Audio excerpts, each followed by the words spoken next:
Hi everyone, Rusty Dog here. Welcome back to Flight Sim 2024. It's been about just over a month, maybe 5 weeks since we were last in Flight Sim. Sim Update 4 has been released. In the meantime, I have been running the beta branch of Sim Update 4, but now it's gone public. And so I've switched from the beta branch back to the public. So what comes with this? Well, we've got better night lighting, better optimization in terms of frame rates and such. I'm currently getting anywhere between, well, it says 80 and 100, but I am using frame gen at the moment, but I could probably turn that off now. Also, there's Red Bull flying activities as well that's been added, so that might be a bit fun. And also something to do with Stranger Things, the TV series, about something to do with a helicopter and putting out a massive fire. I haven't seen the series. I might watch it, but I haven't seen it yet. And it looks like this plane has been placed in a rather precarious position. But anyway, we are in Schiphol Airport, if that's how you pronounce it, in Amsterdam. We are flying Lufthansa Airbus A320 to Stuttgart in Germany. Not quite sure what the flight time's going to be. I think it's just a slight bit over an hour. And we have to file the flight plan yet. So I'm going to get that sorted and we can do it together here. Let me just pop into SimBrief. Now it's currently, I think, probably around 4 p.m. in Amsterdam and Germany, so it's not going to get nighttime as such, but it may do. I mean, because nights are getting earlier now, so it could be that we will see some night lighting towards the end of the flight, even though it might not be completely dark.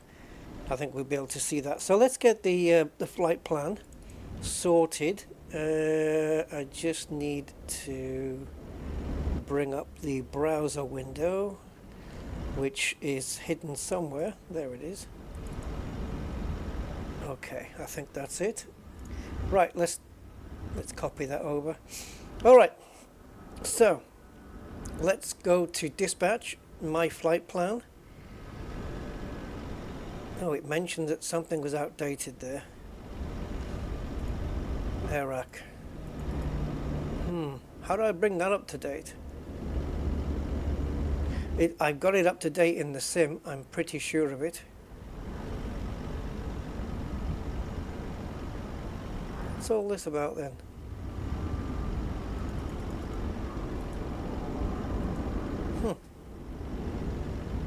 Okay, I wonder how I can fix that. Let me see if I can quickly fix that, guys. I don't know why that would be out of date.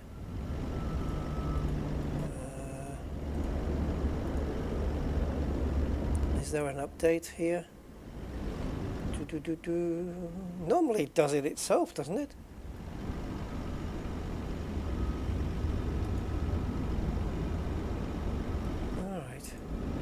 Let's have a look at Navigraph Hub a second and see. Navigraph Academy lessons. What the hell's that all about? Right. SimBrief. Yep, that's up to date. It says simulator not running. Yeah, no, it is. Hey, Robert. And, something Braham, sorry. Abraham, sorry, Jesus. So many letters there, Abraham. I'll just say Abraham, right? Hi. Hey, guys. Yeah, I don't know why my SimBrief Airac's out of date. It looks... Oh, simulator is running. Packages cannot be installed. Okay. Well, my Airac cycle is up to date. It's 2512, or it's supposed to be. So we're just going to have to go with this. Doesn't it update on its own? Where does it get it from? What if I... Oh, here. Hello. There we go. New flight. Yeah. Okay. Airline is Lufthansa. Now, I don't know what the ICAO code for Lufthansa is, so I'm just going to Google search that. So, Luft...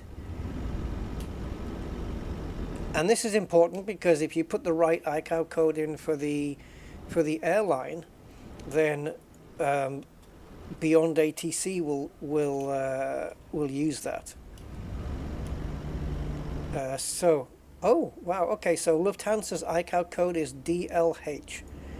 Okay, so if I put DLH here, then Beyond ATC will recognize that and call it out as a Lufthansa flight.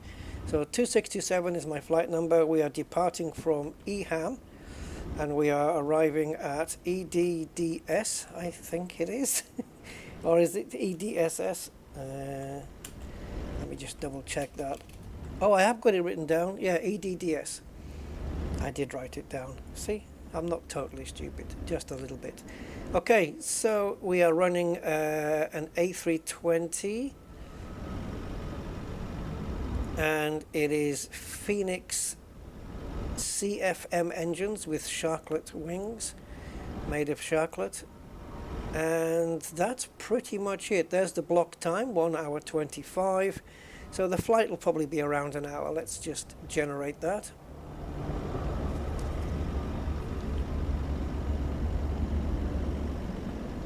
And I believe GSX is working correctly now. People are taking their...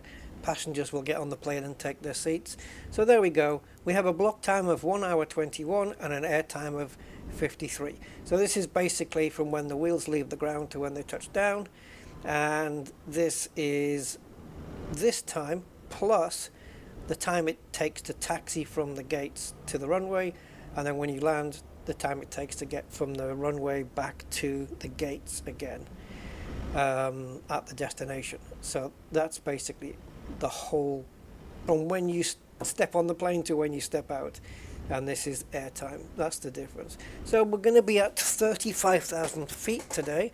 Got a cost index here of 12 and 126 passengers today, 5.5 tons of fuel, 2.2 tons of burn en route, 1.9 tons of baggage.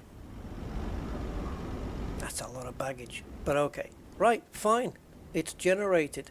So what we're going to do now is call in Beyond ATC. That's going to put the traffic into the sim and also have us talking to air traffic control. It's been a little while since I flew this. I hope I haven't forgotten anything. I tend to do that. If I haven't done something for like a month, I'll just totally forget. We should be all right. Okay, so let's just... so now that we've generated the flight plan, we had to do that first. So now Beyond ATC will pick that up from SimBrief and it will download the flight plan into itself. There we go. And this has been updated as well. We're now on version 1.74 experimental. I'm using the experimental branch of Beyond ATC to get all the latest stuff. So we should start seeing, I'm the only plane in the world right now, so we should start seeing planes getting injected in. Still a little bit of daylight left. It's obviously going to be getting darker. I don't mind that it gets dark. I wouldn't mind if it did, because the night lighting, as I said, is a big update in this. They've improved it quite a bit. Okay, so our flights today is, the call sign is Lufthansa 2627, and as I said, we only got Lufthansa because we put in the correct ICAO code for the airline. So yeah, that's ready. Let me just make sure of the... Right, so it knows that we're at Schiphol Airport. We've got the ATIS there and the clearance. Okay, can't do none of that yet. So we'll start getting people on board as well once we fire things up. So let's get that on, and let's get up here and start turning stuff on. There's been a small update as well to this plane, and I believe that Fenix are currently working on the A320 Neo as well, which is a particular version of the plane that's very good it's very good on fuel. Right, so we'll arm the emergency exits, and then we'll go and put the nav light on. We'll put the strobe light to auto. That's pretty much that. And I think for now we're okay. We've done the crew supply, we've done the voice recorder here, we've turned on the nav. Yeah, now I just want to go to dim on the interior lights because I just need a little bit of lighting down here, I think. This is my co-pilot today.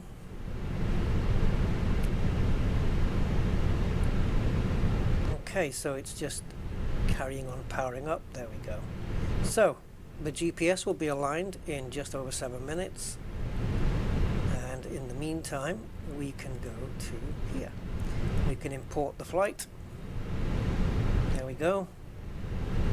Scheduled to leave in about 29 minutes. Let's hope we can make that.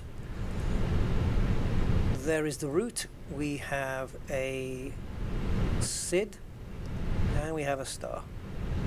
Cool. I haven't even looked at the flight plan, to be honest. Let's have a look at it. Okay, should be fine. Right, so according to this, we will find out from air traffic control, but according to this, the air pressure is currently 1019.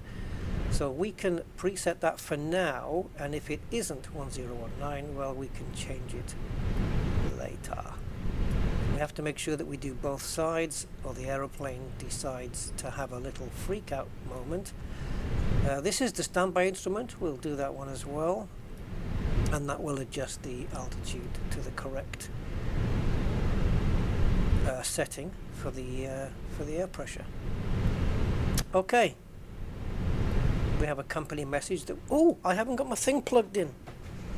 I've got one of these, guys. I've got one of these. Let me plug it in. A little USB one. You know what? My hard drive that has all of what? Oh, yeah. So I don't have my throttle plugged in either. We won't be taking off without that. So my throttle's now plugged in. I hope it's picked it up. And I'm just going to plug in my MCDU. Just happen to have enough spare USB sockets left. There we go. All right. Now then, I need to run the software, I think. I don't know. I think I have to run the software that goes with it. Probably going to have an update, which I'm going to refuse. The reason I'm refusing the update is I think it's one of those where when you say yes, update, it doesn't do it within the app itself. You have to go to the website and download. You know, that's a pain in the arse. So if it was updating within itself, then I can do that. Okay, so now I can press these buttons myself. And we want to go to the AOC menu, received messages, we've got the load sheet, and we can accept that. And back to the menu. FMGC. Right, GPS primary lost, that's fine. That's because we don't have the GPS yet, the navigation.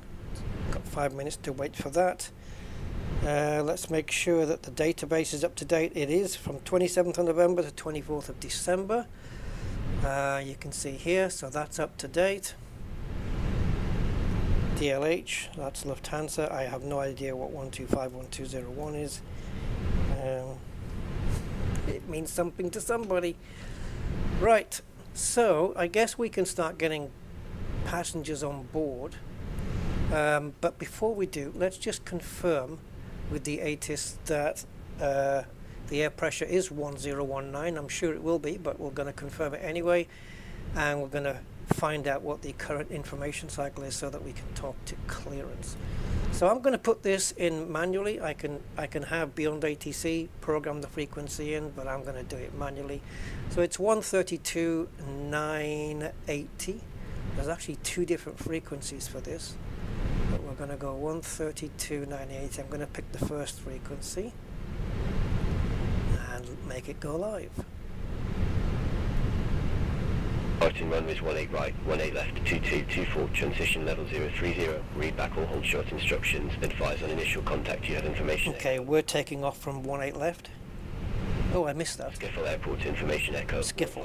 09 Zulu, wind 190.9, visibility 10 miles or more, few clouds at 800, 2200 broken, temperature 10, dew point 08, QNH 1019, ceiling 1800 broken, landing runways 18 right, 18 center 22, departing runways 18 right, 18 left, 2224, transition level 030, read back or hold short instructions, advise on initial contact, you have information echo. Echo. Did he say transition level? 1509 is 030? Visibility 10. Really? We're transitioning at 3,000 feet. Let's have a look in the charts. Really? That's quite low. Gray! Hey, Mike Smith. Hey guys. Greetings from Costa del... Oh, lovely, lovely part of the world. Where... Can you say where about, roughly? I've been to Cumbria quite a few times. Commander Colonel X. Hi, Commander Colonel. Right, let's just have a look here. Let's go check the arrival docs. See if it has it on here. Is it really 3,000? Like by default? Not saying it there. Okay, let's have another look. So let's go to departure, we'll check the SIDS, see if it mentions anything here about the transition altitude. I believe him. Oh god, it is 3,000. Whoa, that's low. Okay, alright, fine. 6,000 is what I'm used to. Barrow Furnace, I've been there. Isn't that where Stan Laurel was born? Because I've been to his house where he was born, and there's a Laurel and Hardy museum there, I believe. Okay, so I have many family up there in that Cumberland area, and Cumberland sausage. Oh boy. Ulverston. Yes, for the Laurel, yeah, for the museum, yeah, Ulverston. But I think Stan Leela was born in Barrow Furnace, right? I think so. Lovely part of the world, mate. Very edible bus station there, I'm told. Edible? Jeffrey!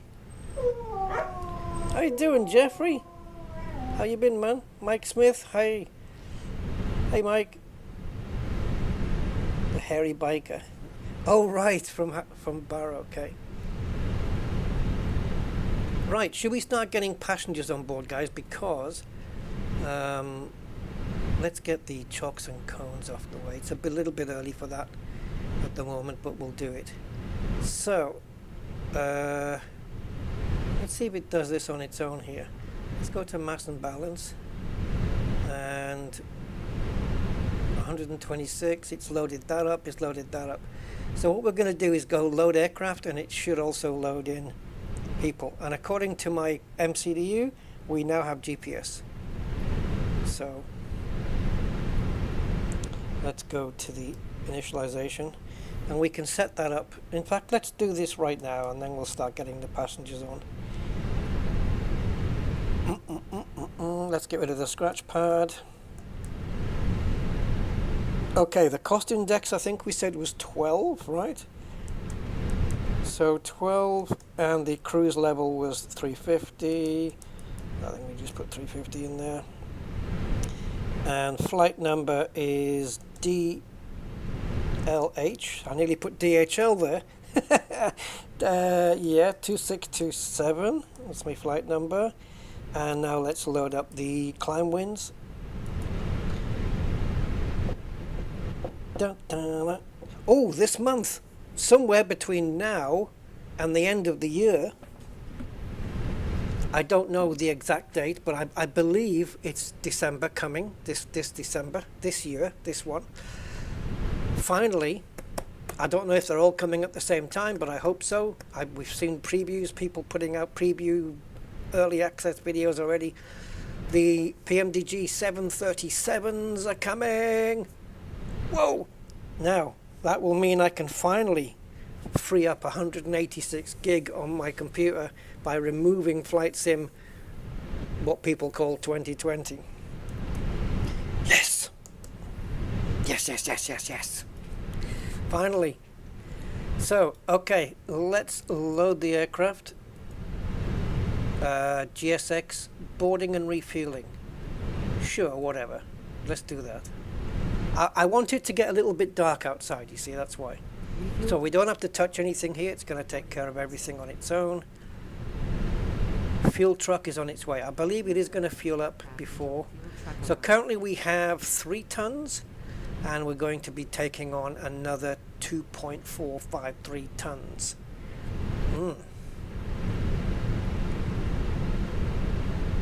Fun doodles. Duty free, gluten free. Oh, we've got it all, man. We've got vegan option, which the vegan option is that you can find another flight. And also we have the kosher. We've got kosher meals as well. Oh yeah, I've got everything on here.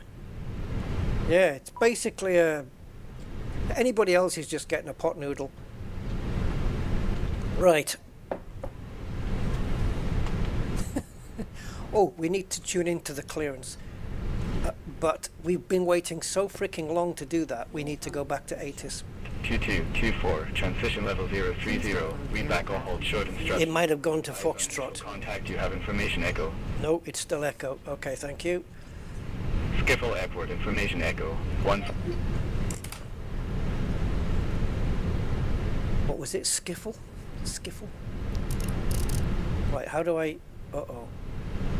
Uh-oh, I've just pressed the wrong button. There we go. Hello? KLM 989 on our way to Basel Mulhouse Freiburg Airport. I don't think it's picking up my microphone. KLM 989, Schiphol delivery. Expect runway 240 to 30. This is not good. Departure, Woody transition. Initial climb to flight level 060. Squawk 10. When I'm pressing the radio mic, it's not picking it up. Woody transition. Squawk 1000. KLM 989. KLM 989, read back correct. Contact ground 121.905 when ready for pushback or engine start. We are right in a corner here. Ground 121.905 when ready for pushback or engine start. KLM 989. Uh-oh. Okay, I need to change my button for the microphone. It's not picking it up, guys. The hell? Why not? Okay. I've changed it from button 12 to button 12. Please use your airplane fuel system to set the desired fuel quantity. Great. Schiphol delivery. This is Lufthansa 2627 with information echo requesting IFR clearance. I don't know what the hell was wrong with the button, but it's working now. We have a plane in the background. KLM. Aircraft calling for clearance. Say call sign. I did. Lufthansa 2627.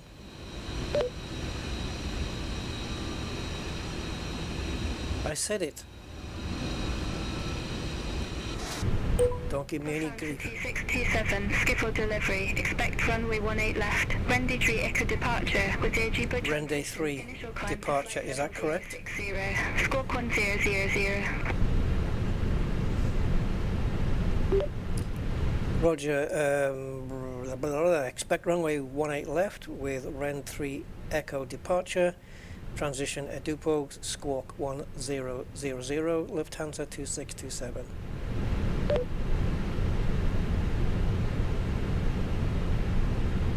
Did I say all that right? Is she happy? Lufthansa 2627, read back correct. Contact ground 121.56 when ready for pushback or engine start. Roger, will contact ground on 121.56 when ready for pushback. Thank you. Lufthansa 267. I don't think I need to say Lufthansa 267 every time, but okay.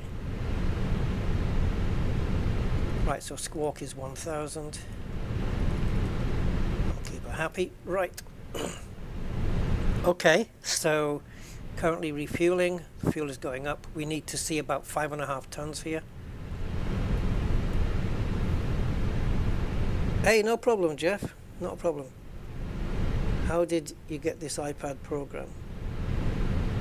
Which iPad program is that, Breezy?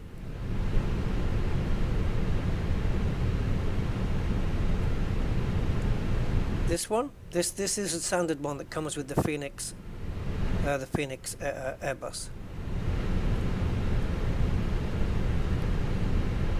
Right, so we need to put the flight plan in. Now, they gave us a Ren 3 Echo departure. Is that what my Simbri flight plan says? It is. And we can confirm that by looking here. Well, this is one of the places we can look. And we can see there that we have a Ren 3 Echo departure on runway 18 left, which is there. So, it's all looking spiffy. Can you see my mouse? Yeah, there. So there's the runway, and there is the Ren 3 Echo departure. We can also look at the ops as well, if I can find it. Where is it on this? Is it on the home? Oh, I think it's here. Pilot brief, right? Okay, yeah. So the actual flight plan should be listed. Oh, it's not there. We need to find it there. Nope. Summary and fuel, additional info, routing. Here we go. So this is it. This is our flight today. All right. Absolutely brilliant.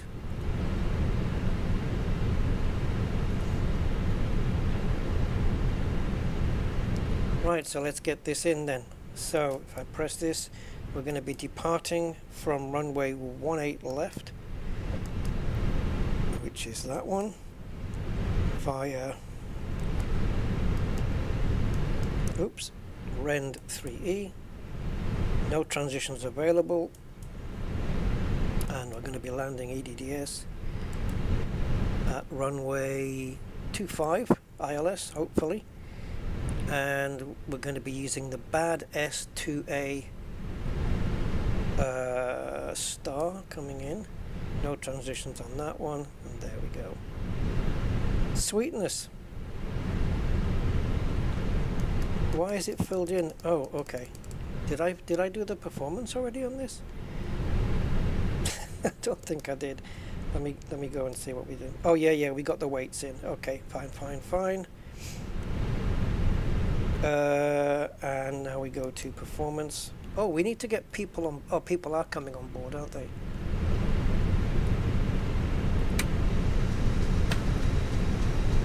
Oh. Do we have a hold up here?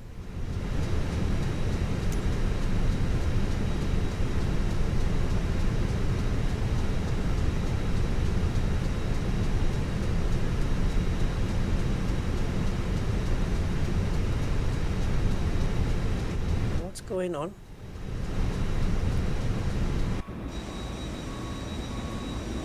They haven't started coming on yet. All the baggage is there. The baggage is getting loaded. Why isn't the passengers? Hello? Can the jetway not reach the plane?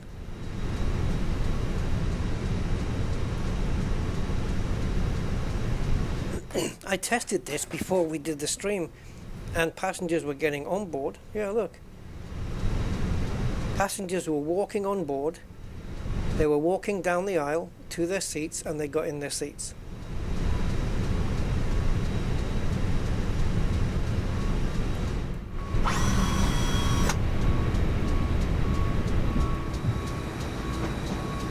I mean, how are they managing to board if there's no frickin'...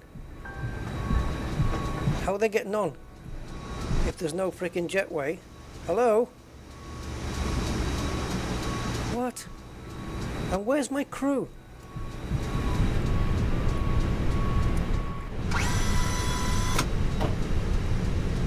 The thing is, when you do the boarding here, the jetway should be connected. It should become connected automatically. It should do it for you.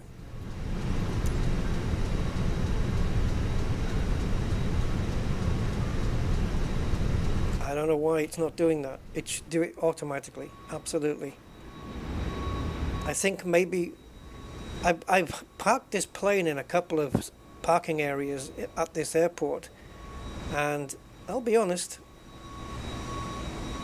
it's putting them in some pretty strange places. Like here, we're parked in a very strange place. Passengers are on. We've got 70 people on board already. It seems to have stopped there for some reason.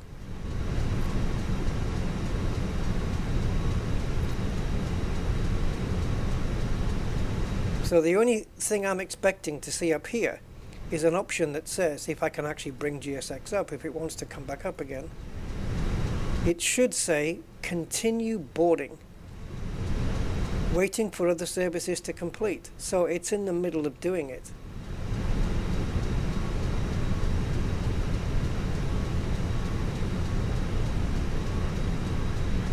Alright, all I can do is hope that it clears itself. In the meantime, let's sort out the departure preferences. I've not had any major problems with GSX, really. I mean, sometimes it works, sometimes it doesn't. You've just got to keep it updated. And you know, sometimes the passengers will walk onto the plane, and then before they get to their seat, they'll just disappear, which is, I can deal with that. That's not a big deal. But otherwise, I've not really had any major issues. The QNH has gone up now. Hope everything's okay, Jeff. Yeah, man. Get well. Hope get well soon, matey. Boarding stopped when you sent the load to MCDU. Is that right? Is that right, Gary? Is that what happens? I don't think I've ever experienced that before.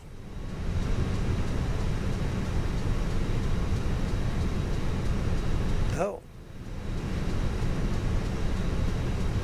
So, I don't know. I can't go through it again, can I? Because it says here loading aircraft. I thought you could do this what they should do then is grey this out until this is finished, or you either send it to MCDU before, or you have to wait until after. And once you've clicked this should be disabled. Way now, 1 Victor Golf. Yeah. Yes, Jeffrey, I hope you're okay, matey. Hospital for a few months. 1 Victor Golf, skiffle ground, pushback, and engine start approved. Face northeast. Pushback approved. Face northeast. Right now, 1 Victor Golf.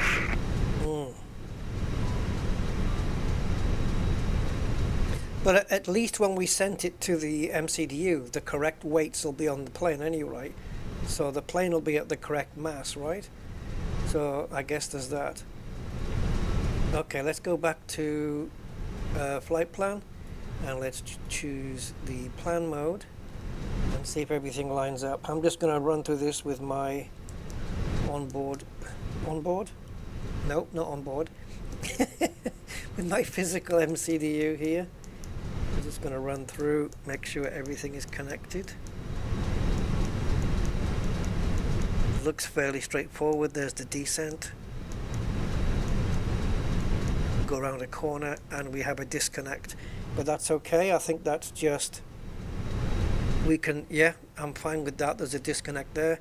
I'm not going to bother connecting the 2 points up, and then hopefully that gets us into the runway. Beautiful. Okay, I'm happy, and I think the I think we're up to the air pressure is 1020 now. I can ask them. 1 second. Shuffle ground, this is Lufthansa 2627. Can you please confirm the current air pressure? I think it's 1020 now, according to what it just said there. I just want to make sure that it actually is. Ryanair 1 Victor Golf, runway 18 left. I didn't do this either, did I? The initialization phase. Runway 18 left, taxi left, Alpha 19 at Echo. Boarding complete. Echo 5 right. There you go, it's done it. Ryanair 1 Victor Golf, hold position for traffic. Hold position for traffic. Ryanair 1 Victor Golf. Lufthansa 2627, skiffle ground, QNH at skiffle is 1019. 1019. Ugh. So then we have a conflict. Okay, it doesn't matter. It doesn't matter. For 1 little hectopascal, because in the 1 Victor Golf, continue taxi. if we go here, Ryanair 1 Victor Golf. it put the QNH as 1012, but it's not. It's 101. Whoops, that's not going to work. Ryanair 1 Victor Golf, hold position for traffic. I'll call you back. To be honest, I don't think it's going to make a difference. Ryanair 1 Victor Golf. So 1 up 368, 48, 48, 48. That's weird. And if we go here, how can the V1, VR, and V2 all be the same speed? Is that normal? Okay. It's wind wings, Von Doodle, wind wings. Ryanair 1 Victor Golf, continue taxi. Continue taxi. Ryanair 1 Victor Golf. All right, Jeff. Well, you take care of yourself, all right, mate?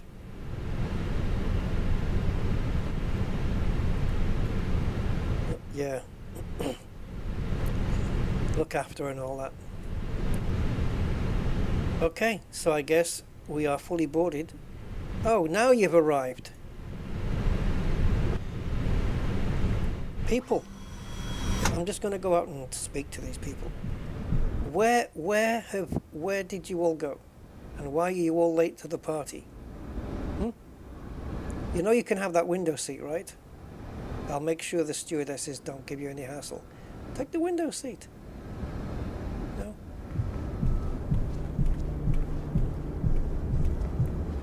Right. Where's my lovely ladies? Are they down here? My dolly dealers? Where's my crew? I've only seen... I've got no crew on board. Don't run down the aisles. I'm the captain. I can do what the hell I want. Yes, my crew members are not here. Okay, let me just put my jacket on the coat hanger.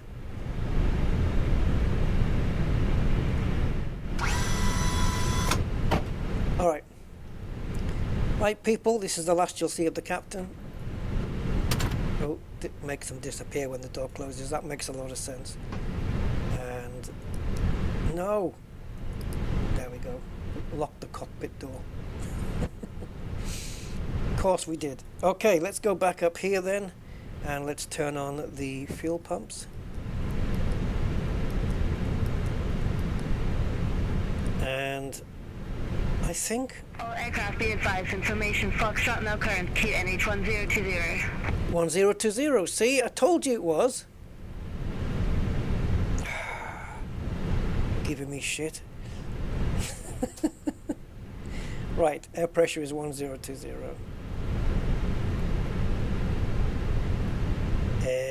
And also, we have another company message.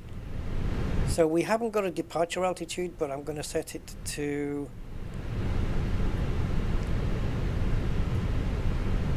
let me see if I can work something out on the flight plan here. So we're going to be departing out here. I might... okay, we haven't got any... direct one, so I think we're just going to go, yeah, unless they give me something otherwise, Contact Skiffle Tower 119. I'm going up straight up to 35,000 feet. Tower 119 decimal 23 right now, 1 Victor Golf. The plane will take care of its constraints if it has to. Talking of which, let's get those enabled. Let's put this down to 10 just for now. And we have a company message. Let's take care of that. Do. Yes, I know, Gary. I'm familiar. Thank you. Right, I didn't do the flight in it, and I should have done. Doesn't matter.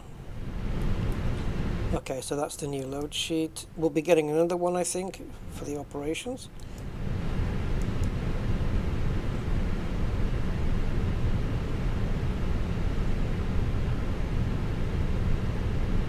Yeah, it is fun doodle. There's places like when you're simming, whether it's, you know, sim racing or flying, whatever, and you go to those specific websites that have all the hardware in, you know, oh boy, like if you had a stack of money, you could just go mental in there, couldn't you? You really could just go crazy in those places. Oh god, absolutely.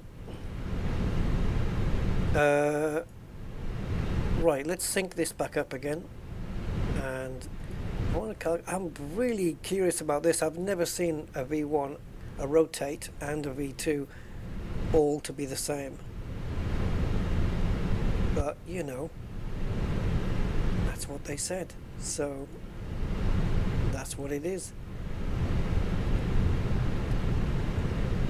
Okay, so the arrival chart, actually that's not the one I want. I want the approach chart for runway 25,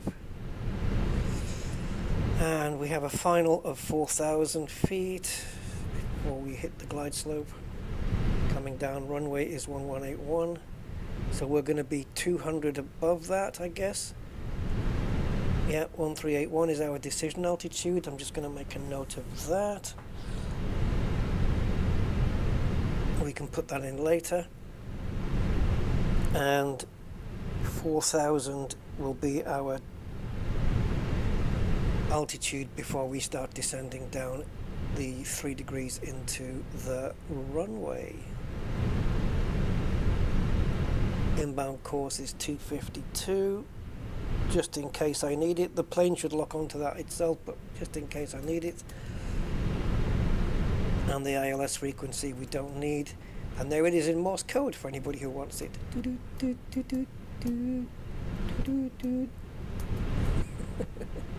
That means ISTW, I think. Yep, it does. Okay, all good on the Western Front. So let's go to ground. Well, let's fire the plane up, and then we can disconnect the ground power. Well, the GPU, which today is a 5090 by Nvidia. That's today's GPU. I'm just joking, of course. Right, I think we're ready to go. Just going to double check up here. Make sure everything is on that we need on. Beacon light is now on. I think we can just dim that a little bit now. Can we turn off the interior? No, off. Up, down. There. And I'd like to just add a little bit of lighting here. Not that much, just a little, because it's going to get darker as we fly. I don't need a tutorial, Gary. Appreciate it though, but thank you. I'm good to go. But yes, seatbelts. I am going to forget things. Landing lights on the runway I'm going to forget, and turning off landing lights when we turn off the runway when we land, I'm going to forget that as well. So that's a given. If you've watched my streams, I do forget the lights. I will try not to, but I will. Okay, let's put the MCDU to one side, position up, and let's see what we can do. Now we are looking at runway 18 left, so we're gonna have to see which way we go. Let's have a look. I'm just gonna have a look at the map. So we definitely need to go nose right because that's the only way to get out of here. And where's the runway? Oh god, which one is it? I have no idea. Alright, 1 second. Hello, Atty, how are you doing? Right, so Schiffel. I like that it's pronounced Schiffel. I like that. That's cool. I don't want that. I want the reference. No, I don't. I was right in the first place. Where's the airport? Where's the airport info? There we go. Is it this one? No, it must be this one then. That's the one I want. Okay, so we are positioned. My God, the mouse is being a little bit ratty today. So we're here, and we're going to be taking off from here. So we're going to be wanting to go nose right. God, this magnification thing is touchy. And we'll be instructed to go down these taxiways, I would guess. Probably going here and then crossing this runway and then starting from here. Alright, I'm sure it'll be fine. I'm sure it'll all work out. Schiffel ground, this is Lufthansa 2627 requesting push and start. I could still turn these lights down, I think. Just a little. Lufthansa 2627, Schiphol ground, pushback approved. Face southeast. Roger, face southeast. Thank you. Now then. What is... Hello, Captain. We are ready for pushback. Why is this on the screen?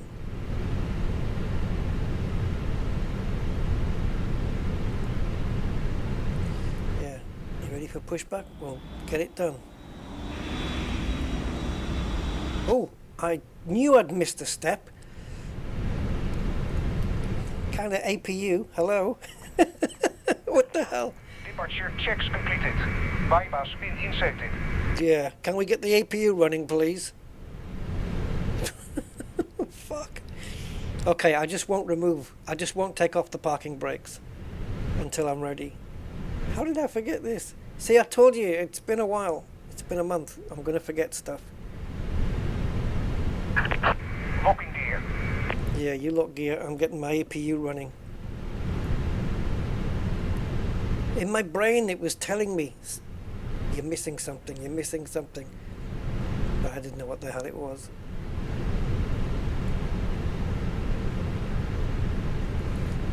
Yeah. Yeah, APU's kind of important.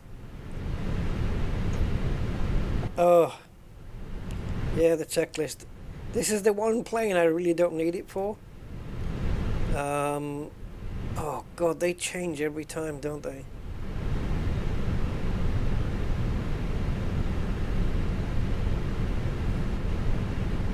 I don't want to face south. Isn't it south?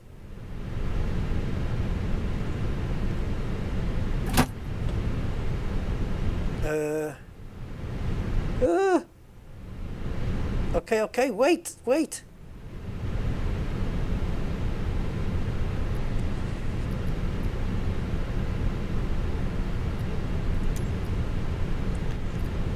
It's GSX, man. Just push me straight backwards, okay? Straight push. Release parking. In a straight line, because I don't trust you. Release parking brakes. No, I'm not ready to release parking brakes. Oh, it's disconnected external power by itself. Cheeky bastard.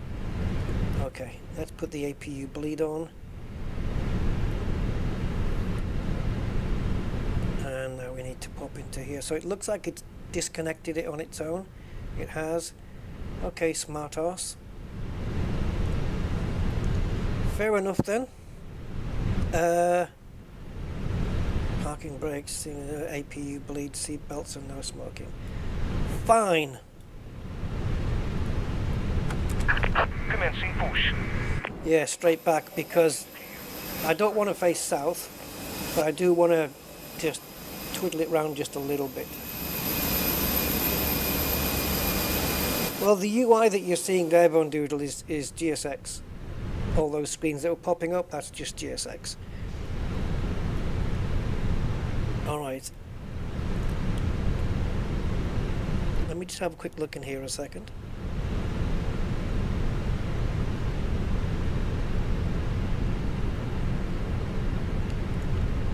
Okay, I mean, it seems too straightforward. Flaps 1, 148 speed, and that's it. Alright.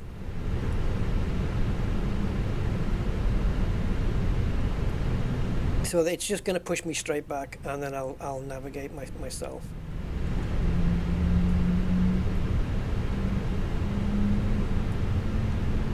Right, so around 18 or something, we're going to get a veil, which tells us that the engine's ready.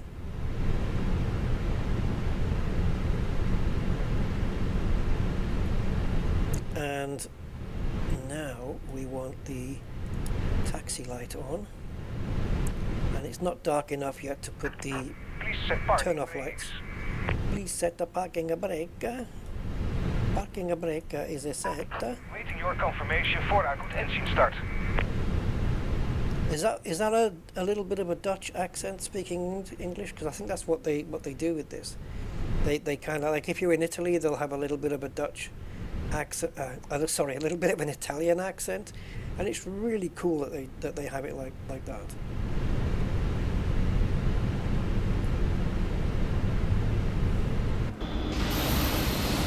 We got bags of space here. This is why I knew I could go back like this, because, yeah, we just had plenty of space to do it.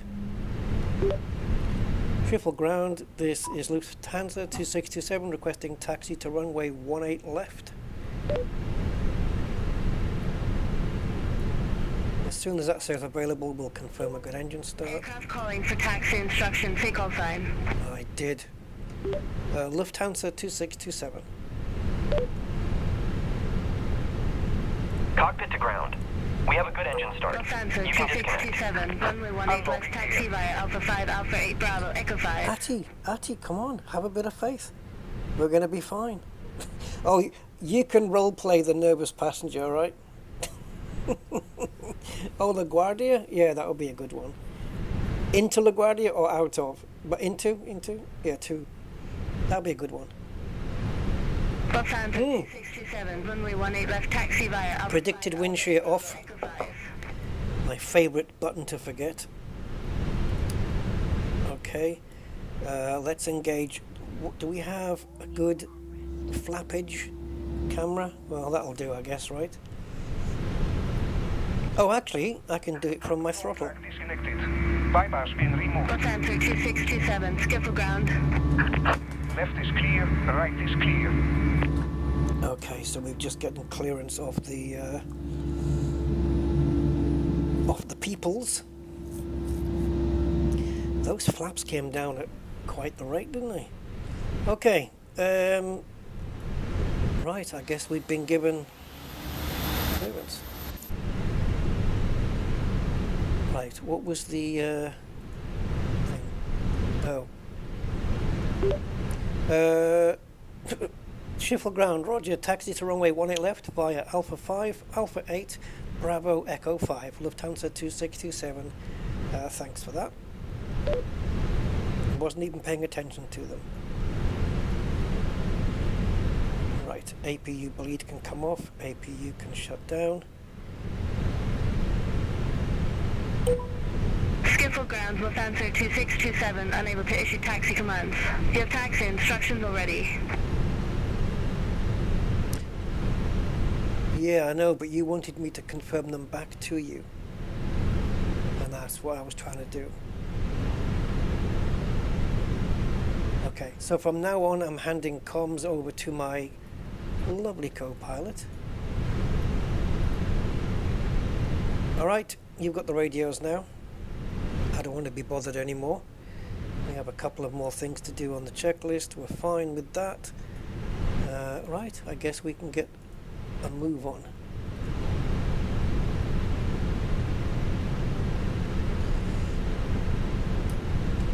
Parking brake disconnected, APU available, that's all good. Let's go. Frame rates are up and down everywhere. Every time I move the cameras, they'll dip down into the 30s, which if I didn't have frame gen on, I don't know what the hell that would be. Now it's 66, but okay. So let's see if we can find the taxi line. No, is it this one? I think so. Yeah. Oh my god, the steering is so sensitive. I never did get my joystick calibrated for this, did I?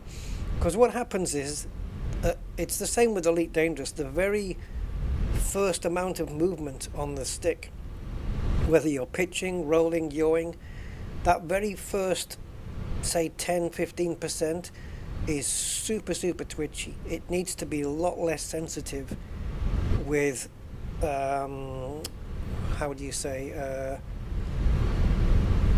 with, you know, small movements, because the steering gets really twitch. So you've just got to be so frickin' gentle with it. We're not allowed to exceed 30 knots, I don't think, when we're taxiing.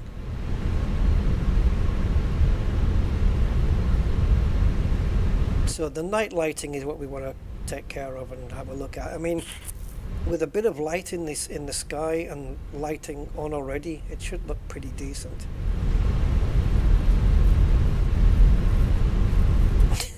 You on off. Too late, we're moving.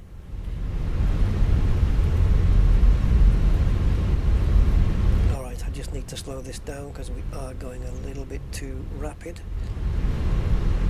And we're not quite in the center either.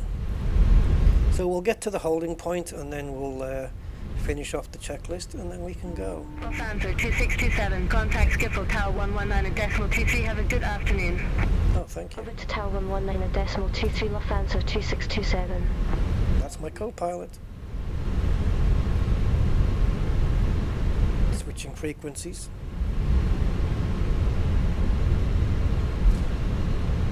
Right, this is it. We got here. So does this mean we're not taking off? Oh my god, we're not. We're not taking off from all the way at the beginning of the runway, by the looks of it. Although, yeah, no, I don't know. Looks like we can do it from here. Stop.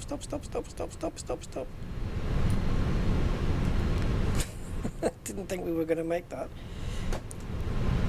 Alright, so we have auto brake to max. Done. Spoilers armed. Done. Takeoff config test. Air. Normal.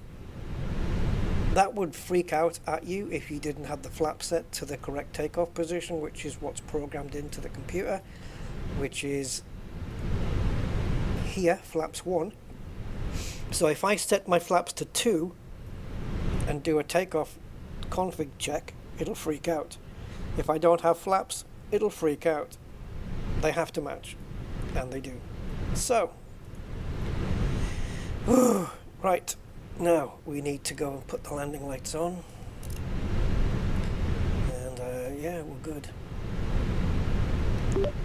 Schiphol Tower, this is Lufthansa 2627 requesting departure from runway 18 left.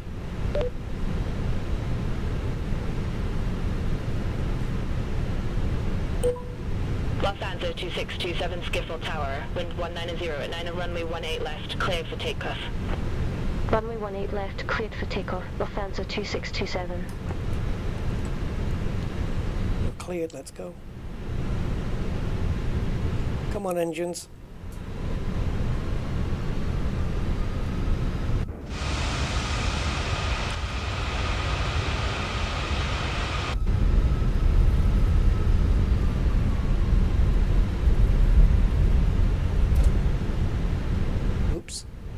the steering is so sensitive when you're making tiny movements.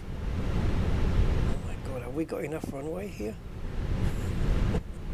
Well, I'm just going to pull up at the speed that they say, and yeah, kind of just hope that we're good. I'll probably leave it till around 150 knots and then just pull it up and hope it's enough to clear from here. Alright guys, we're going to be making a sharp left turn very quickly after, and then we'll hand it over to the autopilot.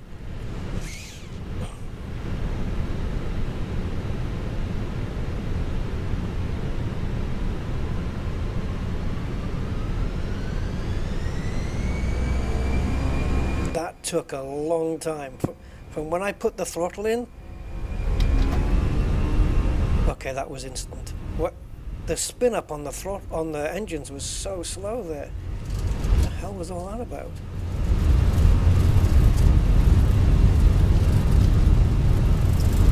Okay, so we should be able to lift now.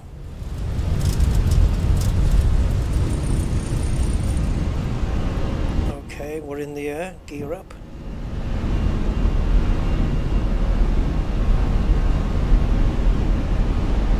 Sweet, look at those night lights, baby.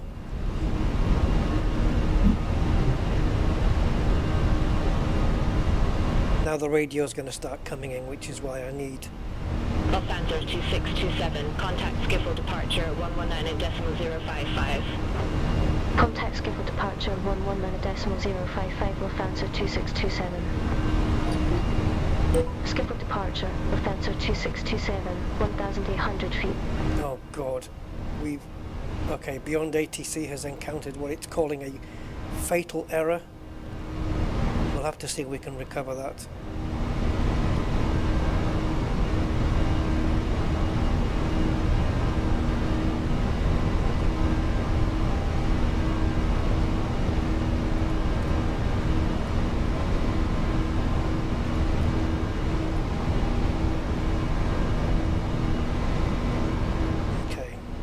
Switch over to the autopilot. Let's see if I can handle the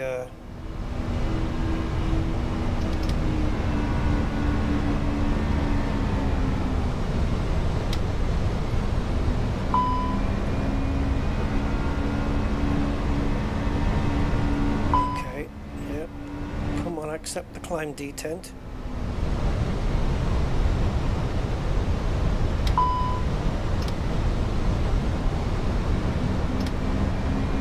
Thank you. I was going to say, what do you need? Throttle calibration again?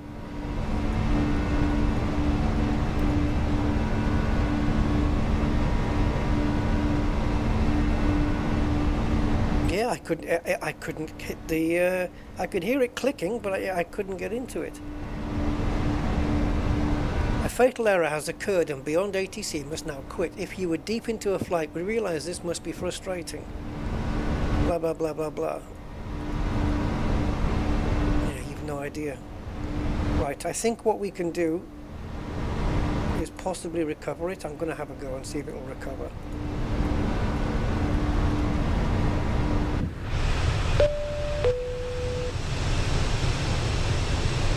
That looks gorgeous, doesn't it? Look at that.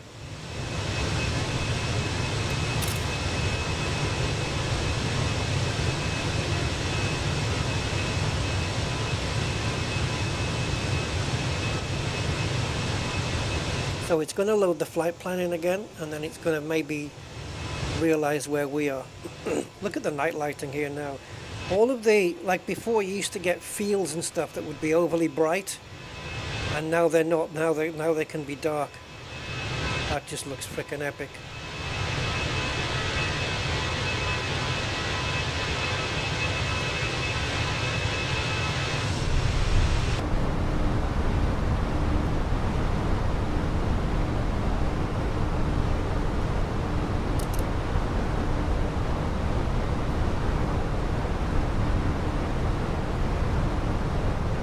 Okay, it says you are in the climb phase, which we are. Okay.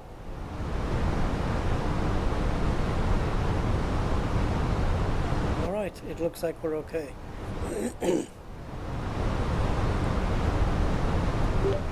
Shuffle departure, this is Lufthansa 2627 requesting radio check. Come on, talk to me. Lufthansa 2627, reading you loud and clear. Okay, so we got it back. Ugh. Boy, oh boy, oh boy. What the hell was that all about? Why did I position myself on this seat?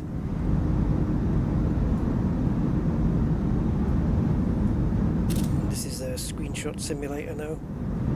How frickin' cool does this look? Sunset over Amsterdam. Should have brought some tulips.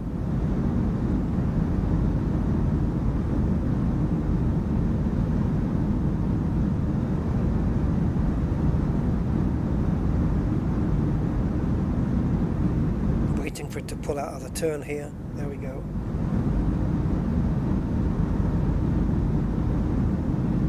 It points up a little bit just to correct itself, and it should dip down just a slight bit, unless it's made a perfect turn, of course, which looks like it maybe did do.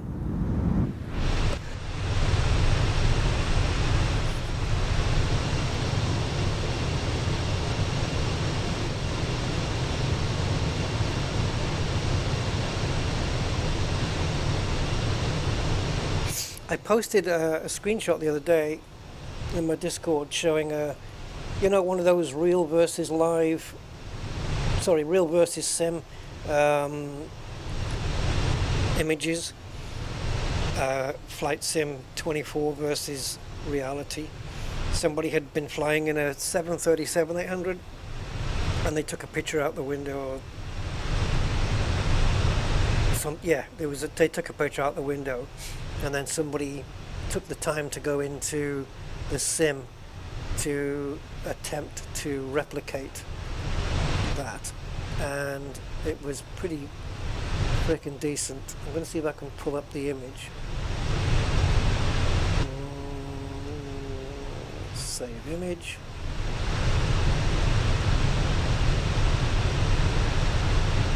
I'll pull up the image for you guys and take a look at it. I can't remember where it was. It might say it on the image, but I really don't know. Give me a sec.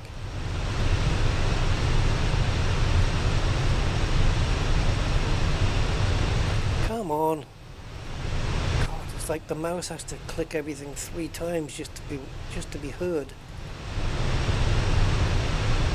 Okay, right click and transform and flip to screen. Okay, if you recognize the place, then fine. It's basically this. So you have reality on the left and Flight Sim 24 on the right. That's how good this is. This is the new lighting von Doodle, yes. Look at that.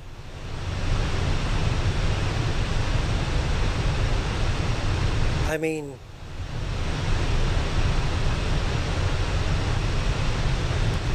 yeah, this is the new night lighting from Sim Update 4. See, what's basically happening is now, if you're getting, say, lighting down streets and highways, you're not getting these bright patches which light up like fields and empty areas, you know, that don't have any lights there. That used to be that. You get these very light square patches we used to get, but now no. Now if there's no lights there, it's dark.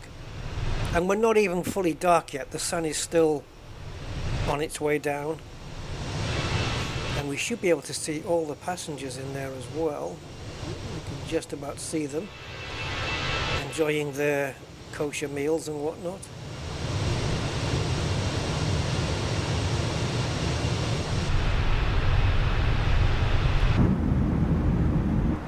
Probably come back in here now and there's 6 million warnings on the screen.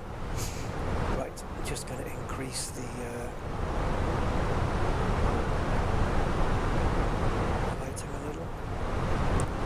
And I think I'm going to put the overhead panel on as well, just on dim.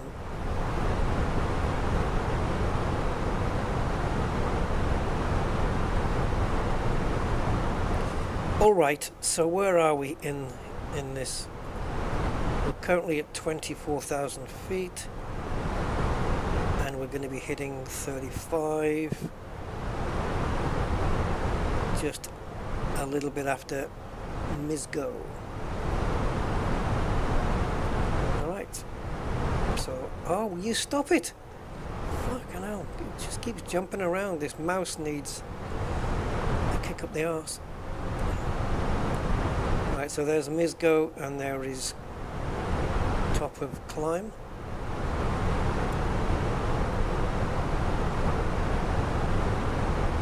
Yeah, look. And also you get things like you got things like when it's really dark, proper nighttime.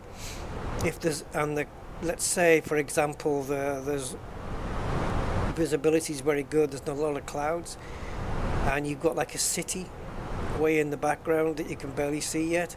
You can see the lighting like up here in the sky, where the lighting of the entire city just lights up the sky a little bit. Am I going to do vectors to the approach?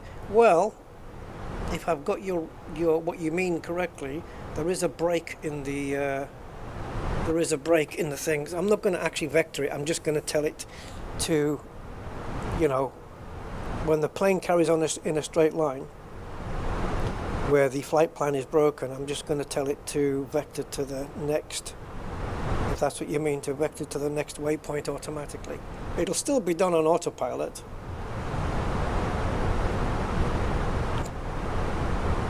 Yeah, I mean, if you're on your way to New York and it's like proper nighttime and you haven't maybe got so many clouds, you're going to see a bright light on the horizon, probably before you see the actual lights of the city.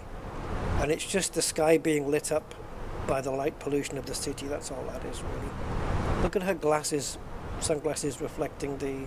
Hey, Sarah Connor, how you doing? Looking very cool there. Right, where are we in terms of the world? It used to be I'm sure Navigraph can show us. So this is how far into the flight we are, but I'm pretty sure Navigraph, when there's no charts being shown, yeah, is it this? But it needs to lock onto the plane though. Okay. And now you need to show me a map. I'm just getting a blank screen here. It's ridiculous.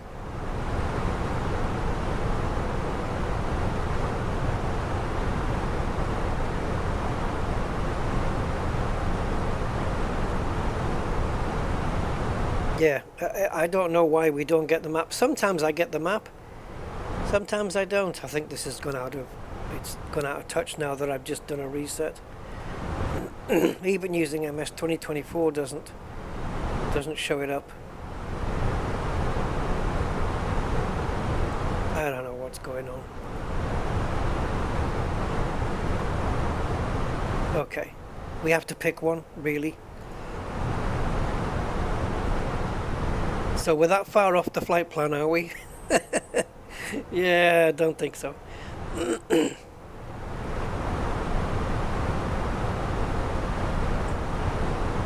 All right. Yeah, we're not that far out. As you can see, we are absolutely bang on. Right, let's reduce this just a tad.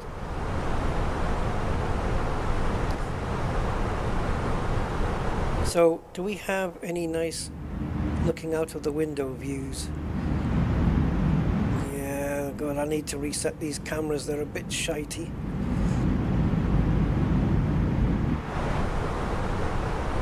Yeah, what's going on with the cameras? I'm sure I didn't put them this way to start with. I always put one like right behind the wing. This one's right in front. I tend not to put them there, so I need to do them again. Looks great, doesn't it? Looks so much better now. If you look at videos that I've done pre-SU4, not the recent ones that I've done because they were using SU4 beta, but I don't know, go back maybe 6 months and find a night flight and see the difference. I was okay, I guess pun unintended, but I was going to say it's night and day difference. Yeah, it's night and day difference. Literally. Actually, literally would be it's night and night difference. But if we take the drone down onto the ground, we're going to start seeing cars on the streets and everything, cars moving on the streets. And I don't know if we can actually get that done. We've got quite a way to go down though, but I can speed the drone up. I don't know what altitude we need to be at before we start seeing vehicles. Can we point it down maybe? Oh, there we go. There's cars. Look at them all. Woo. But you see how where there's no lights, it's actually proper dark. See that area there where the curve is, and in the middle there's no lighting, and it's actually dark. It's not lit up. Departure, Logitech 369 heavy, 1,100 feet. So that's awesome, isn't it? 9 heavy, skiffle Is this like a harbour? Climb to flight level 190. It's gorgeous. Flight level 190, Logitech 369. And this is even more beautiful to be flying just as the sun is, as the sun is disappearing into the sky there. Yeah, it does. It just looks so much better now. And as you say, Bondoodle, more realistic, very much so.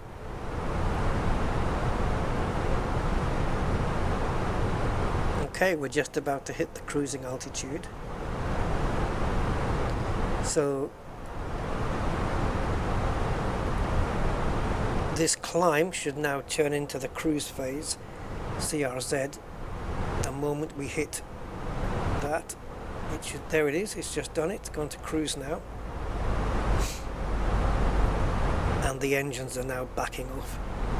You can hear them just backing down now to settle the plane, and then they'll increase again just to keep it stable. Beautiful. And ETP already here, which is our, I don't remember exactly what it stands for, but it's basically the midpoint of the flight. So the moment we get past this green circle, it's now shorter distance to get to our destination than it is to turn back to our arrival. So it's just beyond the midpoint. I can't remember what ETP stood for.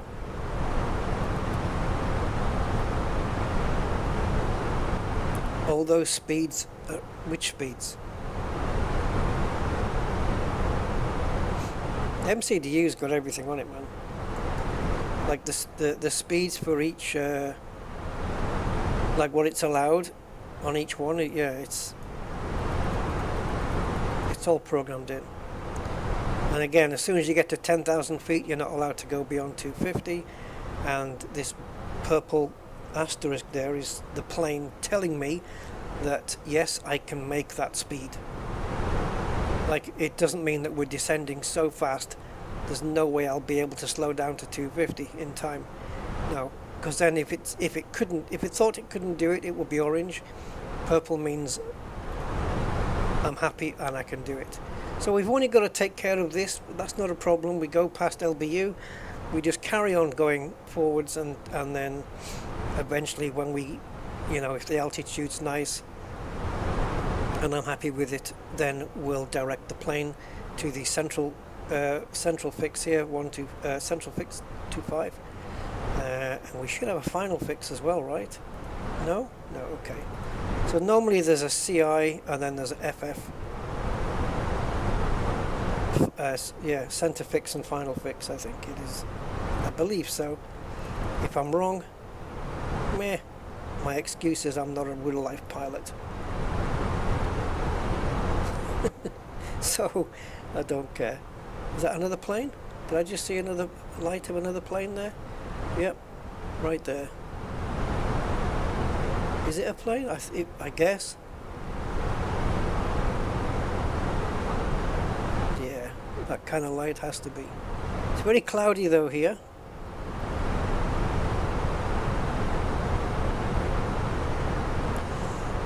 I don't think pilots would have that on so bright, do you? Like, wow, it's too much. Just a little. There you go.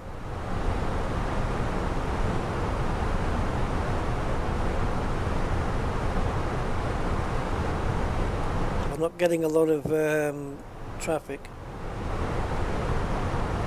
Schiphol departure, Lufthansa 2627. Good afternoon, flight level 350. I think that's what it was waiting for. Lufthansa 2627, Schiphol departure, identified, descend to flight level 170. Descend to flight level 170. What? Lufthansa 2627. What do you mean descend? Schiphol departure, KLM 643 heavy, 1660. Descent is here. KLM How far away are we from it? Schiphol departure, identified, climb to flight level 190. Climb to flight level 190. Why is she asking me to descend right now? Right, our next is Dojo. And then we've got 19, 22 and 17 before, and then 12. So 29, 39, 48, 58, 68, 70. We've got 70 more miles to go before we need to start to descend. What is she smoking that we need to descend right now? We're still tuned into Schiphol departure. I don't know if that's correct. I think that crash that we had has just made her go a little bit kooky.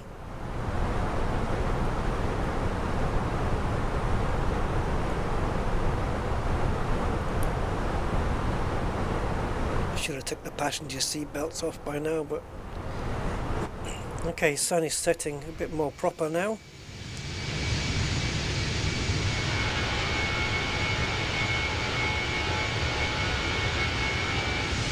I'm sure I was getting better frames in the beta. Well, actually, I can't complain. I'm hitting 80, 82, 86 frames per second in the Phoenix, which is quite a frame-hungry plane because of all of its systems. But out here, I start at 50. Now it's gone 77, 74, 73, 71.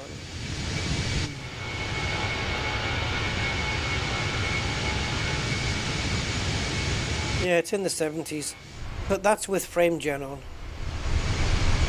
I'd be interested to see what it's like without frame gen. And I love what it says on the side. You could literally pronounce that as damn.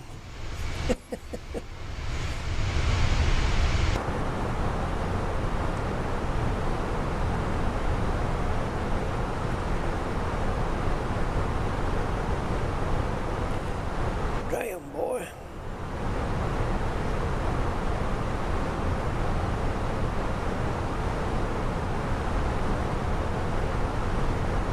Yeah, cruise missile, isn't it?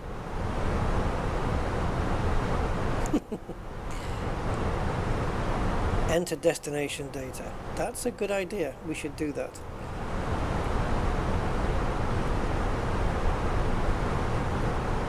Oh, I was trying to find the next phase button.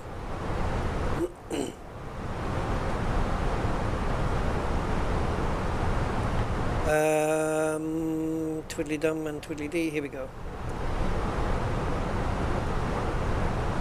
So let's change this. We'll get the information from here, and it's going to have to be enough. 1023, 6 and 5. It's getting cold. And wind. I'm not going to remember all of it. 6, 5, 10, 23.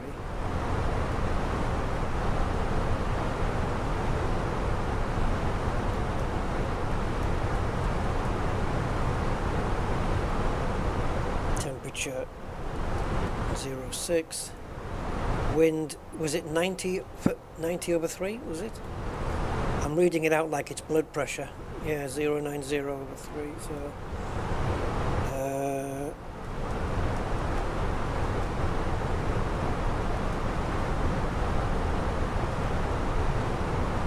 and this was 1,381. That's our descent.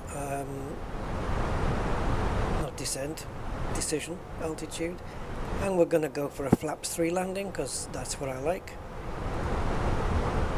Okay, destination info is done.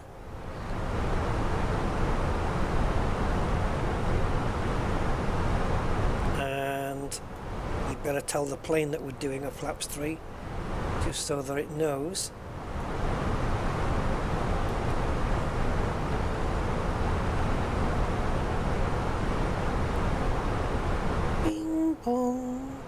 Please note, we will be attempting a flap 3 landing.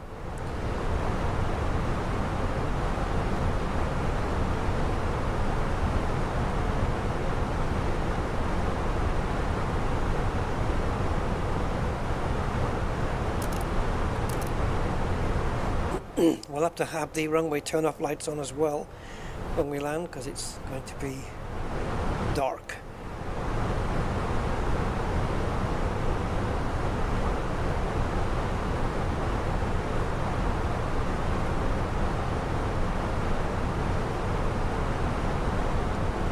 I think I might start descending a little bit before we're supposed to, just to give myself a little bit of range. So maybe somewhere in between full woo and the top of descent, so somewhere just before we'll start descending, and then we've got a little bit more free play. We don't have to mess around so much. So this should be the Lufthansa flight operations, I think. It's coming up now. There you go, DLH ops.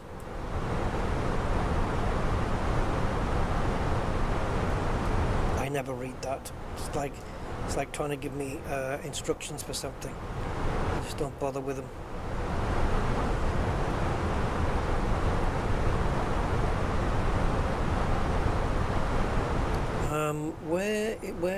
Where is this one? Okay, so we're going into EDDS.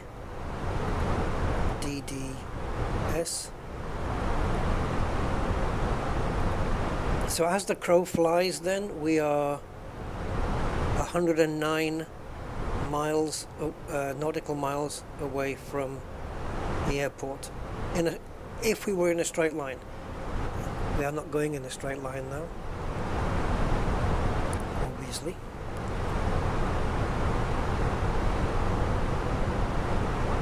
Oh, the runway lights. Okay, so basically you have taxi lights, okay, which you put on. So if we just jump to the front of the plane here, if I put on the taxi lights, that's just going to light up. Is it going to show it here? Well, maybe it doesn't show it right now because it's on the wheels. You need to have the wheels down. So basically on the wheel you have, like, let's call it a headlight, right, pointing forwards, which will light up the taxiways. But at night time you might need to turn, and it might be hard to see the turns at night. So what they also have, instead of as well as a headlight pointing straight forwards, is they have one either side which is angled, right, left and right, and that's the runway turn-off lights, and that just shines a light on an angle left and right, so you can see where the turn-offs are. And at night time you would probably use those, but you don't need, or maybe in the daytime if it's bad visibility, but you don't need them. You don't need them in the day, really. With good visibility, you wouldn't need them. Yeah, you'll see when the wheels come down. You'll see how it all works. It's actually quite clever.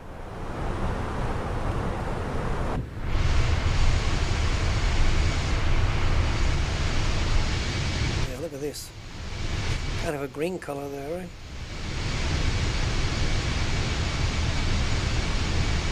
And to think, I mean, we've already seen how accurate this is to the real world. I just wonder if it's the same at night. Like if we fly over here at night, in reality, do these lights have that greenish hue to them, that greenish tint?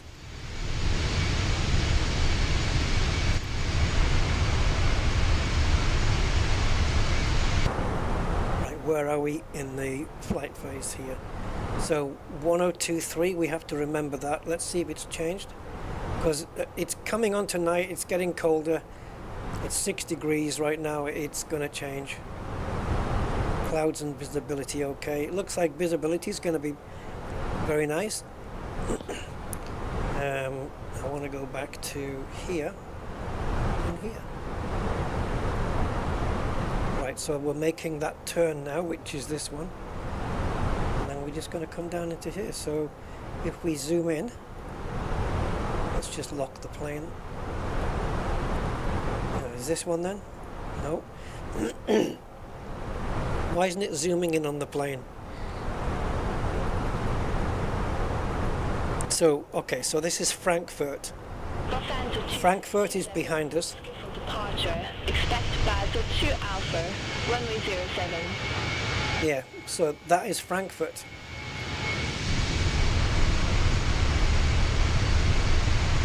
Expect Delta 2 Alpha, runway 07, with fencer 2. Oh no, they've changed the frickin' runway.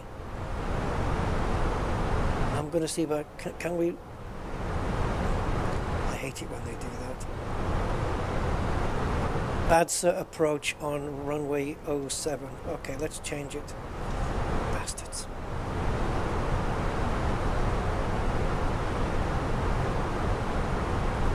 Come on.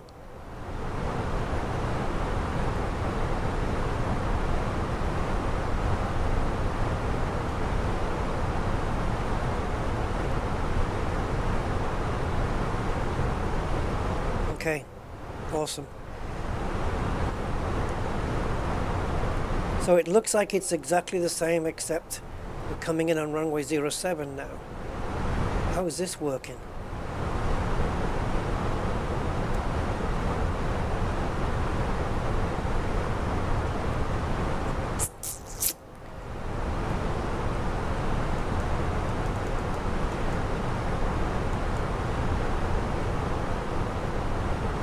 Isn't that exactly the same approach as before?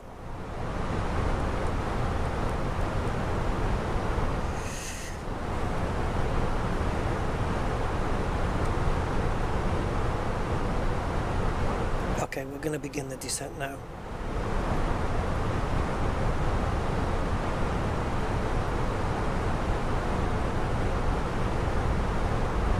Because I need to look at what the hell's going on here. I have to click everything twice. It's absolutely ridiculous.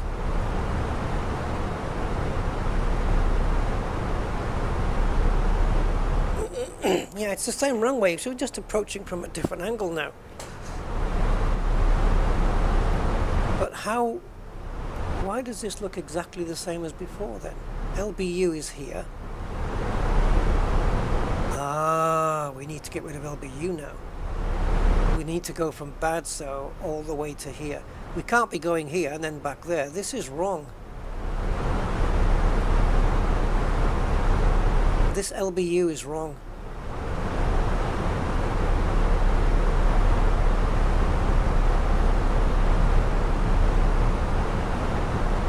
We're going to go Badso and then straight to here. It has to be. All aircraft be advised. Information. Foxtrot now current. QNH1020. Yeah.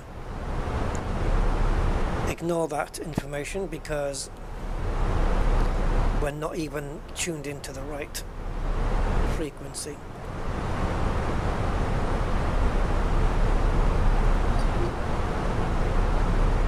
All aircraft be advised. Information like now current. QNH1023.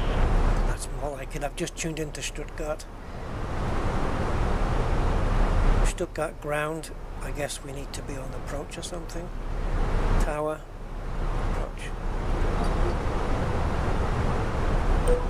director, Lufthansa 2627 through flight level 311 for flight level. Yeah, this is not correct. Lufthansa 2627. Why is it kept LBU on here? Descend to flight level 170. Descend to flight level 170, Lufthansa 2627.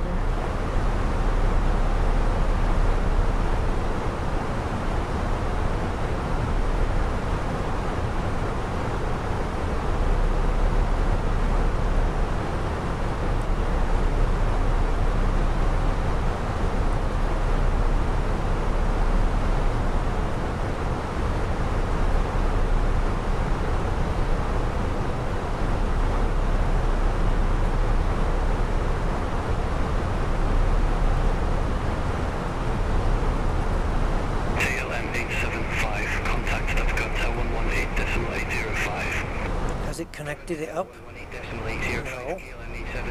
Bye-bye. And it's not showing a discontinuity either. Sweet. This is not good. This is showing 9,100 feet and then the runway. This is not good. This is very much not good.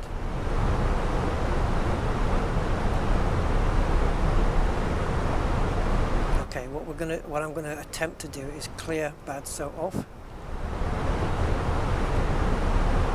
and then go into here, and then create the arrival again. ILS 7. Oh, this is fucking wonderful. This is.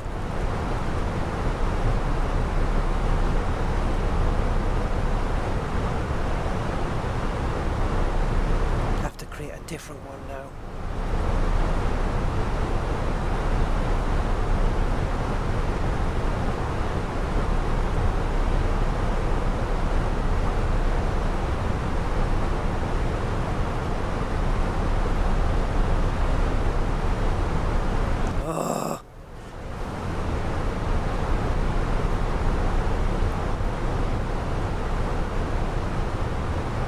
Lufthansa 2627, request runway change.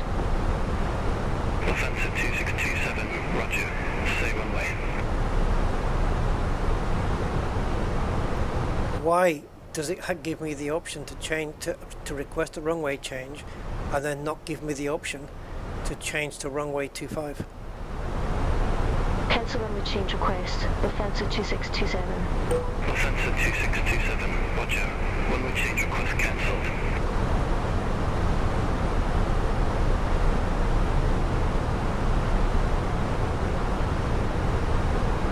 Do you know what? I think we might be alright.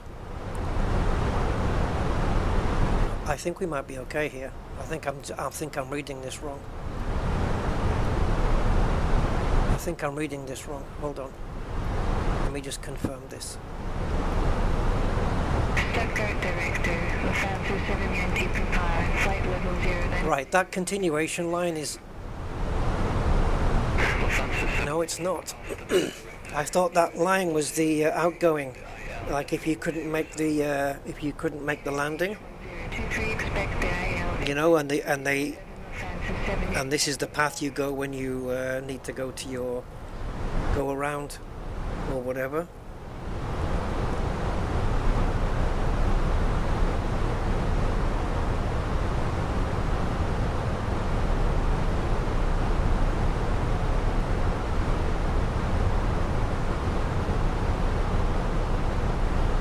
I'm gonna have to fly this manual. Well, with manual input.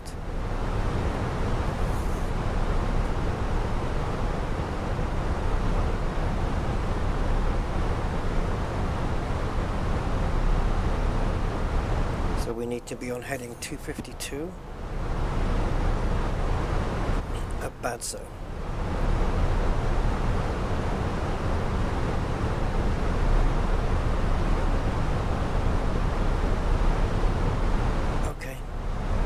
This sucks, man.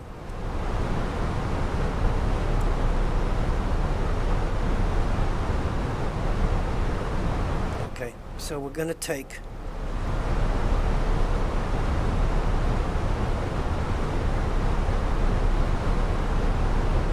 So that's before. So we need to take this out of the equation.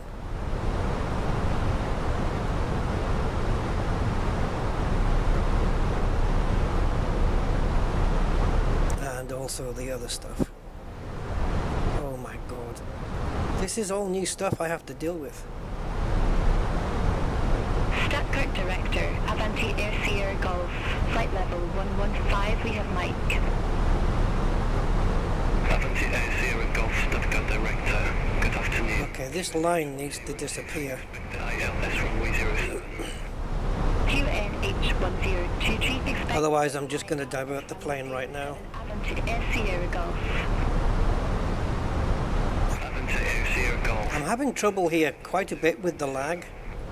Descend to flight level 090, Avanti Air Sierra Golf. Lufthansa 2627, contact line Emirator 127.6, have a good afternoon. Central 127.6, Lufthansa 2627. Okay, we hit bad, so and then we choose to go 252. Passing flight level 192 for flight level 170, direct back zone. We are way fucking high, man. Lufthansa 2627, line Emirator. We're gonna have to fly out. Climb to flight level 350. Climb to flight level 350, Lufthansa 2627. Yeah. Beyond ATC can go to hell because it wants me to climb back up to cruise now. I'll take care of it myself.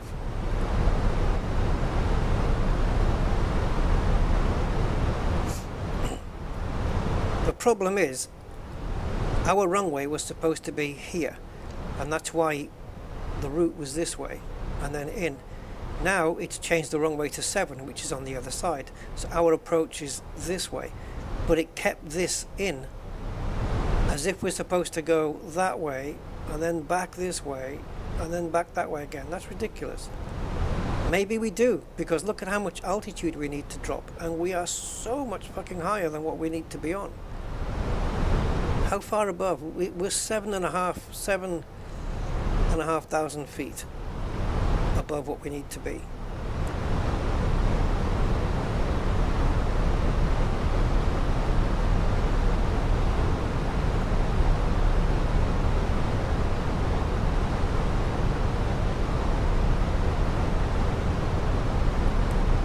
So I'm turning the plane myself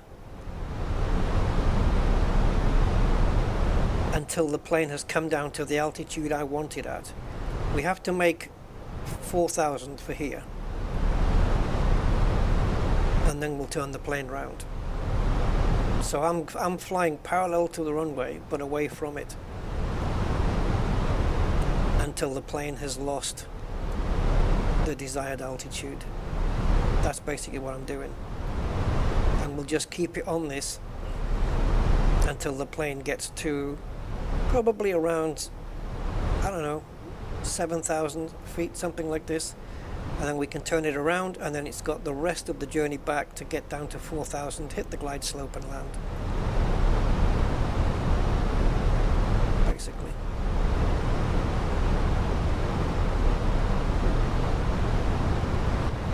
No, the ATC, it can change your destination runway. I mean, while you're en route, okay, the wind can change, which means it's no longer favorable to land at on the runway you were first initially assigned, because now it's become like a tailwind or whatever, and so they assign you the opposite runway. That's fine, but the problem was when we changed the runway is it kept one of the waypoints in that looked like it was only valid for the previous runway. At least that's what it looked like to me. It was just ridiculous. But this is fine, we can cope with this.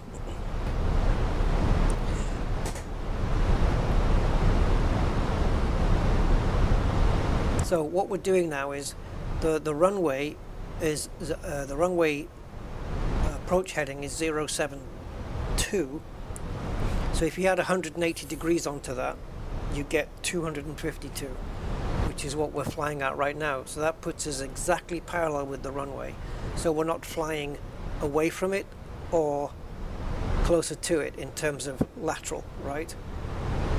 We're the same distance away from it, if you know what I mean. It's here. The distance between there and here, this way, sideways, is going to remain pretty much the same. And then when we turn around, the plane can just line itself up. What I might need to do, the plane's only coming down at 1,500. I think I might want to increase that myself and just have it come down faster.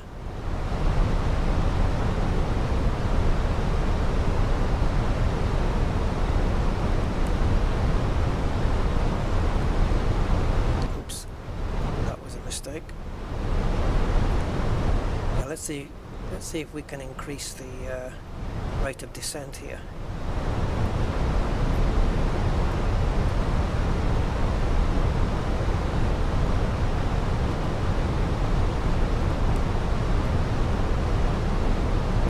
Okay, there we go.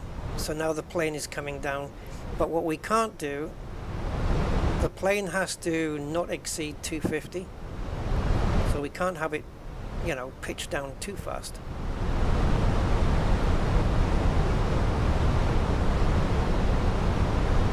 See, this 250 is the maximum speed below 10,000, and we are going to exceed that. But hey, there's nothing I can do. My job now is to just get the plane down. That's it. See, this is the speed where we need to go, so the plane's going to have to now shallow out its pitch to make this speed. So we're going to be a bit longer flying the wrong way. We'll manage.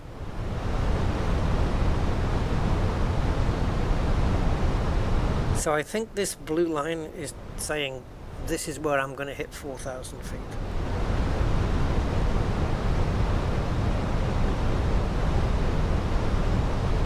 We'll go a bit more out. No, I've shut down beyond ATC. I'm not. It doesn't know where we are. I mean, it just asked me to climb back up to 35,000 feet, and as soon as it said that, I shut it off. I am no longer interested in anything it has to say.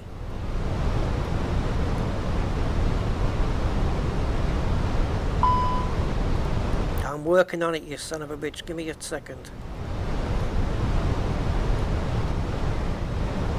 Not a problem. I think we're okay. It's just a bit of a nuisance that we didn't need.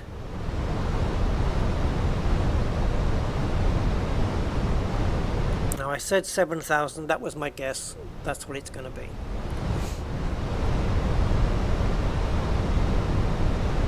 And I'll leave myself enough space so I don't even have to start messing with flaps until after the turn. But I think what I'll do is I'll engage flap 1 and then we'll make the turn. Alright, I think we've got enough distance now. I think we will make 4,000. So I'm going to go flaps 1. What speed are we doing? 250. Are we allowed to go flaps 1? No, that's at 230. We need to decelerate. Okay. Hopefully the decel phase is still going to happen. Right. Let's direct the plane to CI and go. And it should do a left. And now these are back to being monitored by the autopilot, so to speak.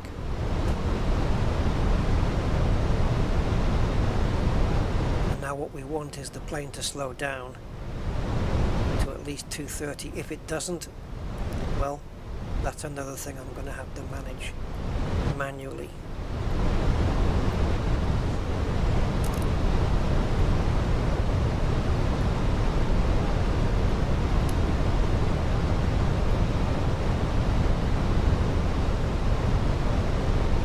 There's the airport.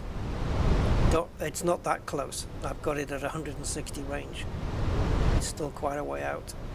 Distance, fuck knows. 55 miles.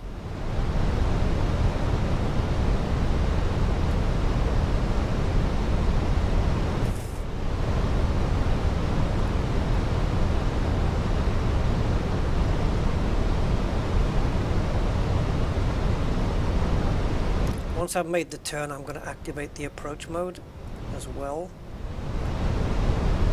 But we need to start bleeding off speed. We need to come down to this orange line here, and then we can get the flaps out.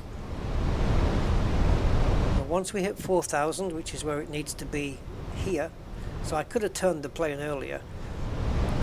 Once we've reached that, then hopefully some more speed will bleed off.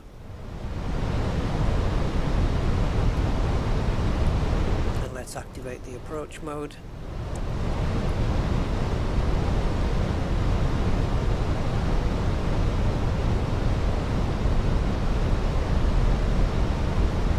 Right, we can zoom in a bit now, I guess. Can we go again?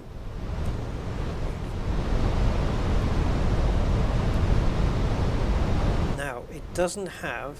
Oh, it has. It's created its decel point. Ah, you clever little... It wasn't there before, but it's done it. So when it reaches that in 27 miles, it's going to start its deceleration phase. We can start getting some flappage going, and we also have to engage the thing here. Yes, whatever.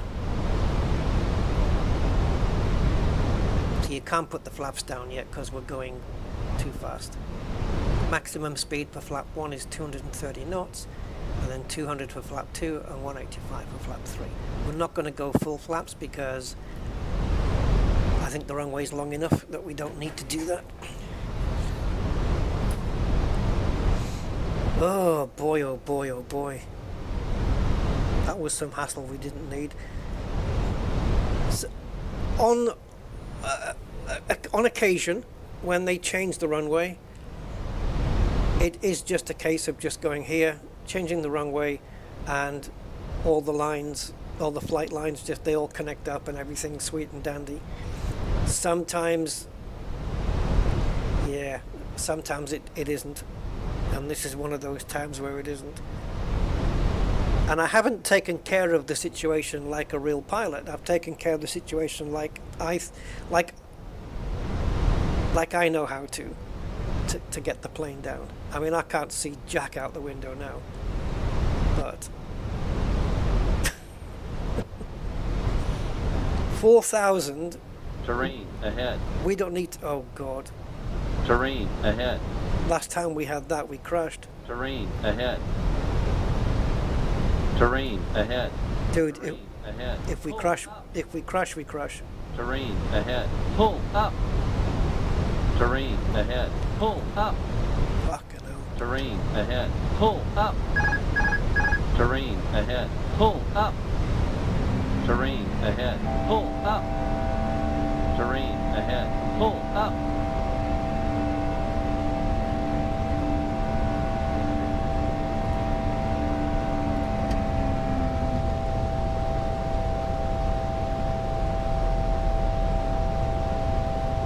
In the name of God.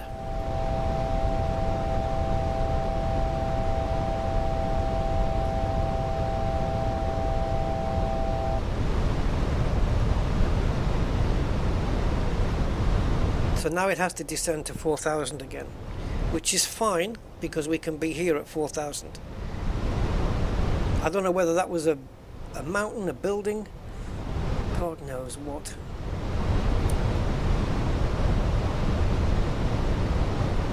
Flaps config 3, can't do that yet. Landing gear down, I'm not ready for that yet. We'll just have to wait. Right, the localizer looks Too like low. it's... Terrain. Oh, Too low. Terrain. can't be dealing with it, guys, honestly.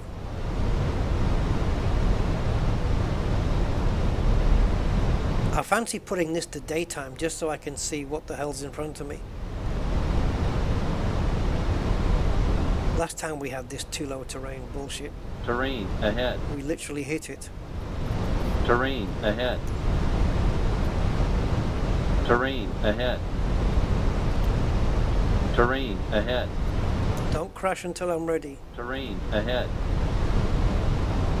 Terrain ahead. Terrain ahead. Pull up. Terrain ahead. Pull up. Terrain ahead. Well, I can't see Jack anyway. Terrain ahead. Pull up. Terrain ahead. Pull up. Terrain ahead. Pull up. We're not going to get this landed, are we? Ahead. Pull up.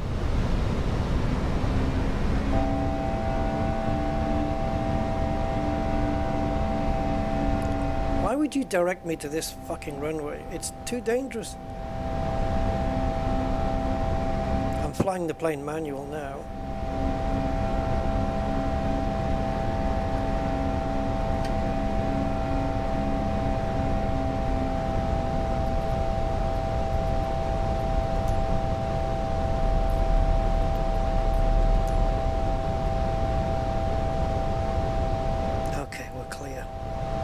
Can you get me down to 4,000, like in time?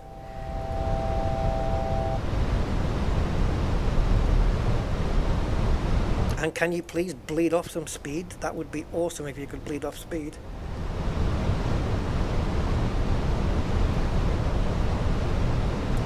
We're dealing with it, guys. We're dealing with it. Dealing. We're dealing. Oh, this is ridiculous. Come on, I need the speed to bleed off now so I can get the frickin' flaps out.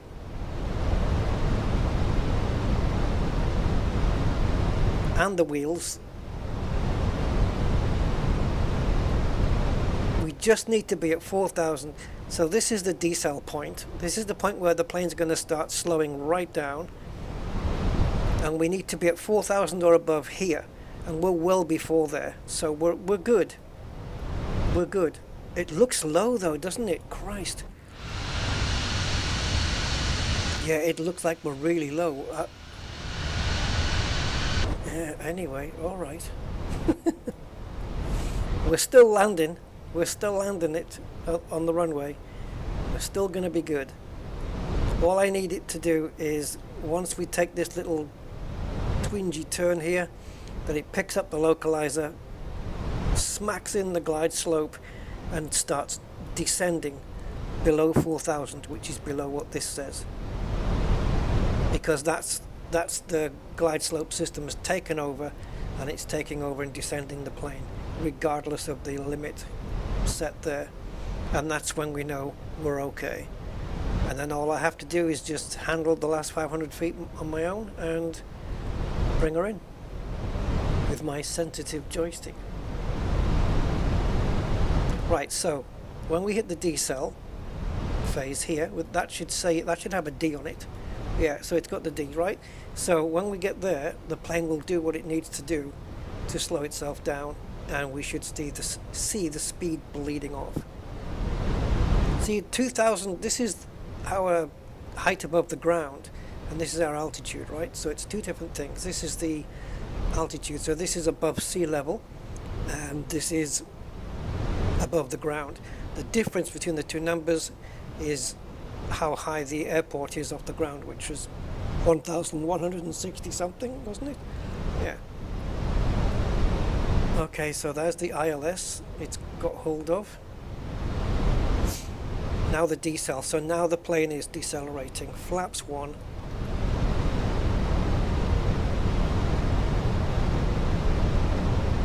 And I think once I get to the center fix, we can bring the wheels down.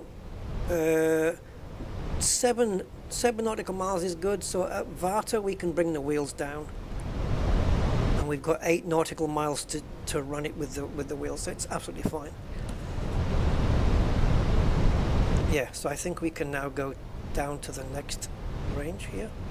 Yeah, so at Varta we'll bring the wheels out and we're good to go.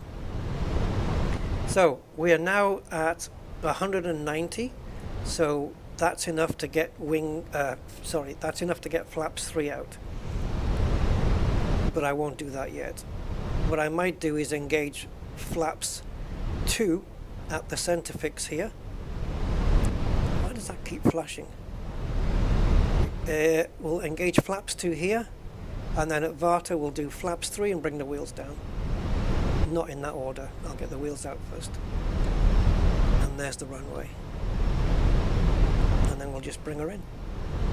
So the localizer is going to come in from this side. The glide slope is going to come in from here. Localizer should be first, but I don't know. I don't know on this one. The localizer should be first. We should get the diamond coming into the middle as we line up laterally with the runway.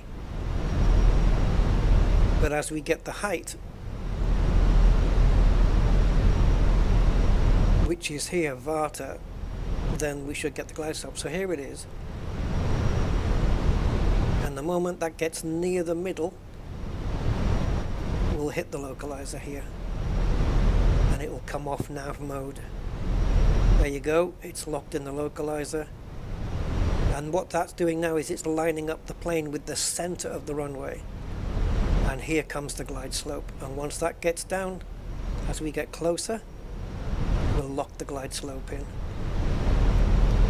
So flaps 2 now is out. And I think let's put the wheels down.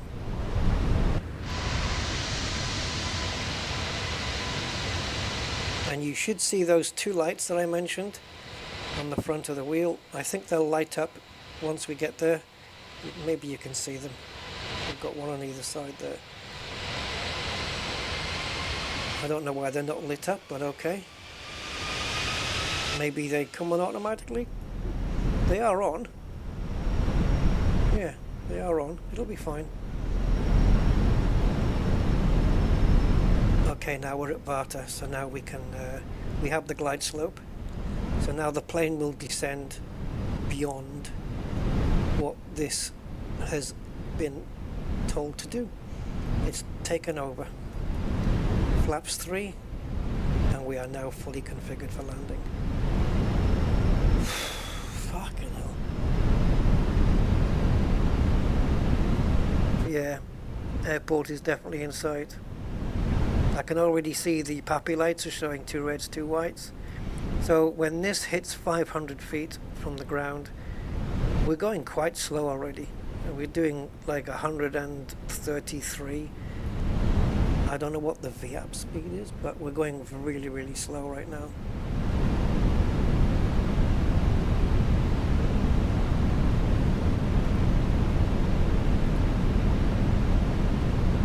VAP is 132, which is kind of where we are, isn't it?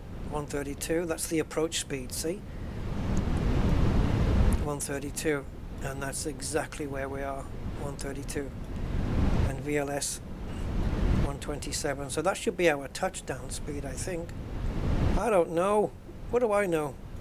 We don't need the terrain anymore, we can see.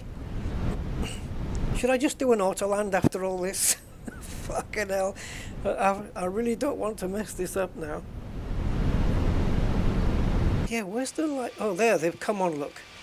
Yeah, you can't really differentiate. Okay, so there's the runway turn-off lights, right? I think it's those, and they're kind of pointing. They point at an angle. See, look how that's shining at that angle. Yeah. And there's going to be no planes here because I've turned off beyond ATC. Oh boy. 1,000. Even though it says 2,500 there. Because the 1,000 is height, it's not altitude. It's 2 different things. Oh, okay.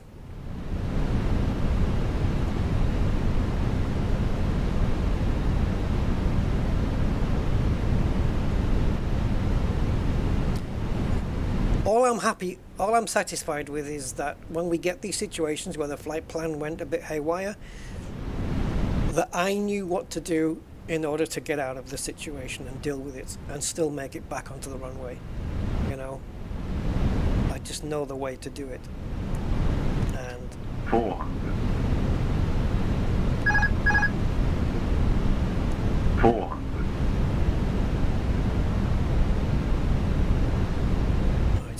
have the plane now, and I'm using the flight directors to land it.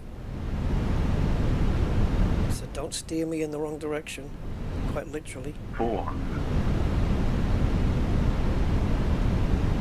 How many times are you going to say 400? I'm a bit to the right. I'm a bit to the right. 300.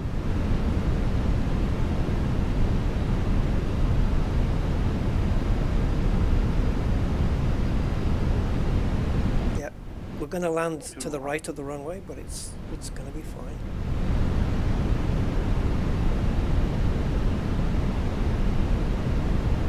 $100.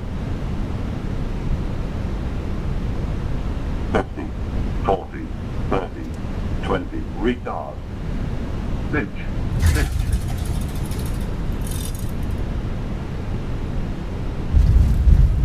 Cinch, cinch. I don't understand what you're saying. What is he saying? Cinch, pinch? What's he saying?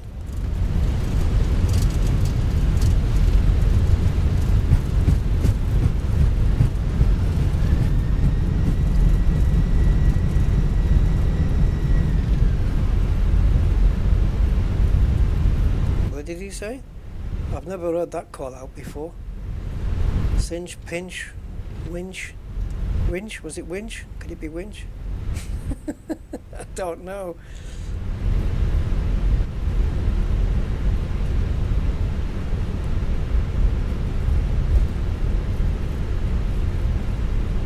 I think he was saying cinch, as in like, that's easy. That was cinch.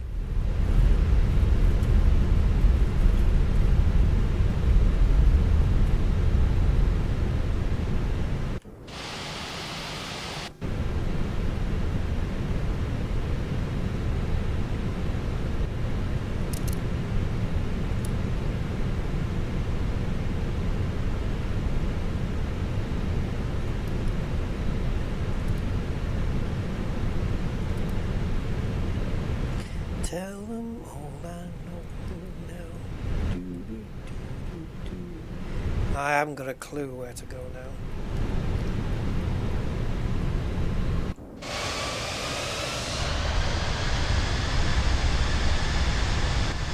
Hold on. Got the spoilers out still. What about those?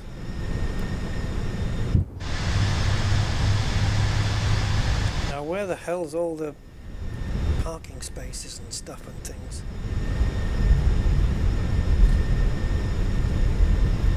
Let me just see if I can pull up a where are we map.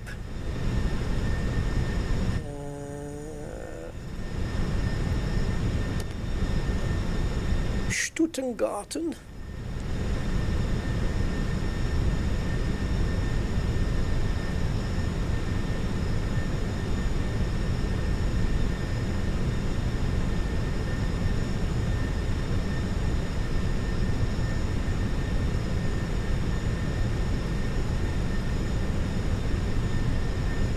So taxiway November then, all the way down until we get to Mike.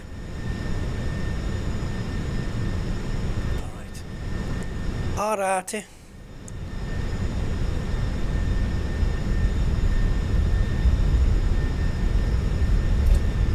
I got way too much throttle on, I can hear it, Jesus. Not steer back in time. Yeah, it's amazing. It steers to the left and then I'm steering all the way back to the right and it's just taking forever to do it. It's impossible to keep an eye on that pad at the same time, but it's just a case of going down here. Is it pitch? Oh right, okay, so I think I had too much pitch on since Fenix did their latest, what was it called now? The V2B or something? I don't know, the version 2B or something. Since they did that last big update, they did say, in fact they made a point of saying on one of their videos, Fenix themselves, they actually put a video out, the developer guy, to say that the plane was now a lot more, not sensitive to pitch, but it was that you had to be more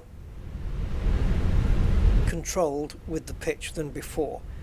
So he says, if now you're finding that when you land that the pitch is not, it's being called out, or it's being shown as too high or whatever, he said it's not a bug, so please don't keep messaging us.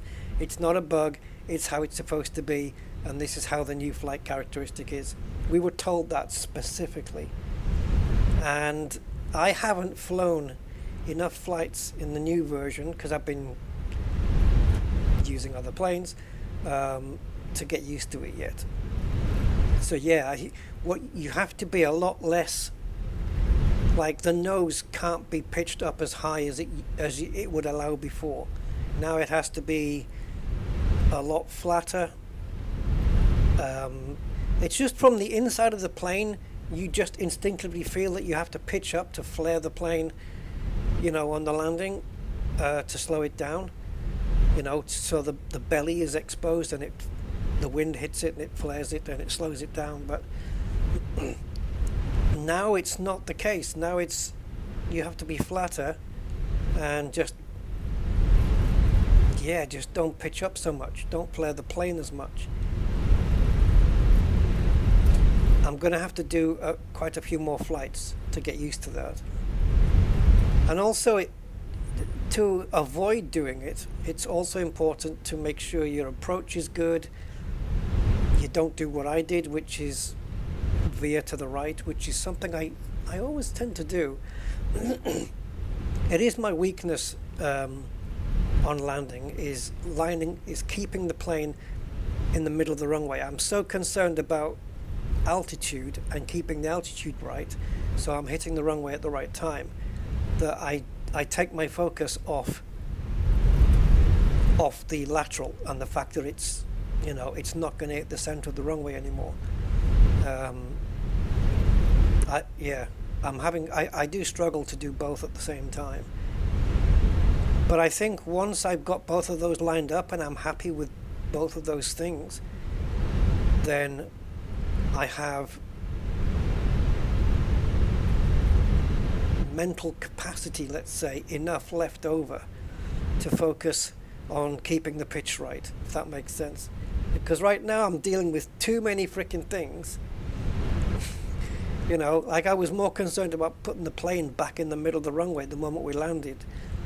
I wasn't really worried about pitch that much, I have to admit. That wasn't really bothering me.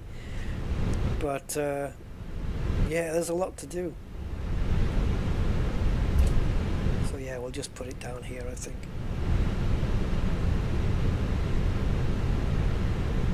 I don't know if the VDS system is working. It looks like it's turned off.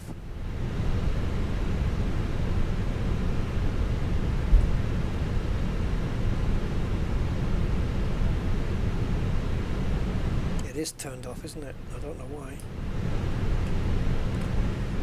This.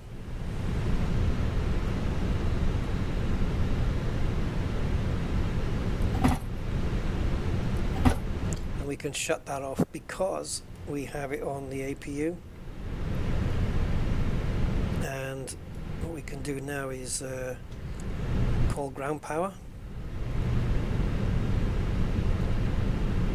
Eventually. It's not accepting the home button. Commence deboarding. Well, yes, but can you also commence responding to me? Oh, tell me about it. This comes up every bloody flight almost. If it's not saying it here, it's coming up on the MCDU. Please calibrate your controller. Dude, I have calibrated my controller like so many times, and literally it doesn't make any difference. It's still messing me up.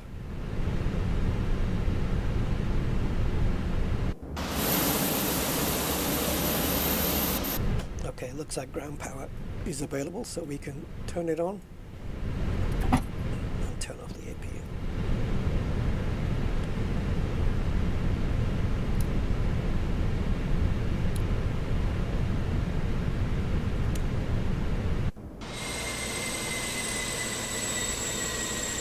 So the heat from the plane's bum will take a little while to cool down.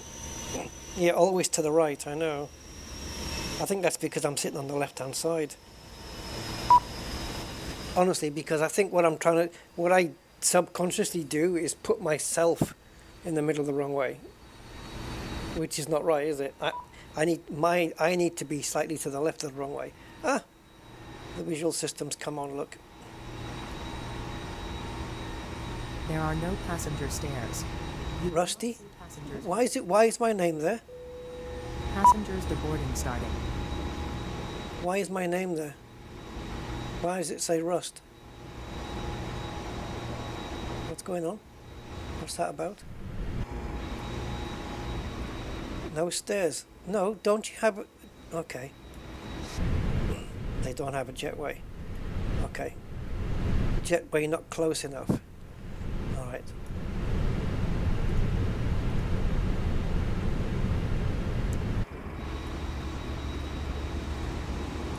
I mean, the plane has got built-in stairs, but they don't seem to want to come out. Alright, let's go another way then. Let's see if GSX can do it. Stairs disabled. Because of the position that we're in. Because the jetway is there. I don't think it can connect to the front, can it? Can it move? I mean, it is planted into the ground there, but why hasn't it auto-connected? See, I don't know what's going on. We had this at the source airport. I don't know what the correct term would be. Source and destination. Our departure airport. We had this same issue where this was interfering with the wing.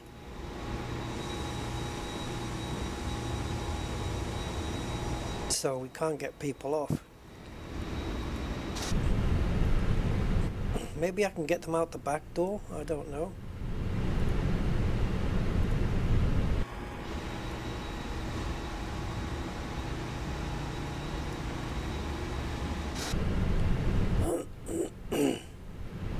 I can reset the position, but I'm not wanting to do that because there are workers working on the plane, and I don't want the whole GSX system to just melt down. It's going to get confused. If there was nothing attached to the plane, then fine. I mean, the passengers are getting off. It's just that, unfortunately, on this particular flight, and hopefully it doesn't happen in the future, we haven't seen the passengers boarding or deboarding. And that just... yeah, that just sucks ass, man. They should be walking off.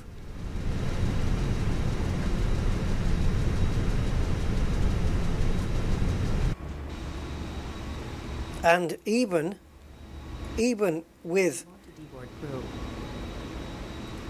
this fucking up, a GSX normally, under normal conditions, does always bring stairs to the rear of the plane.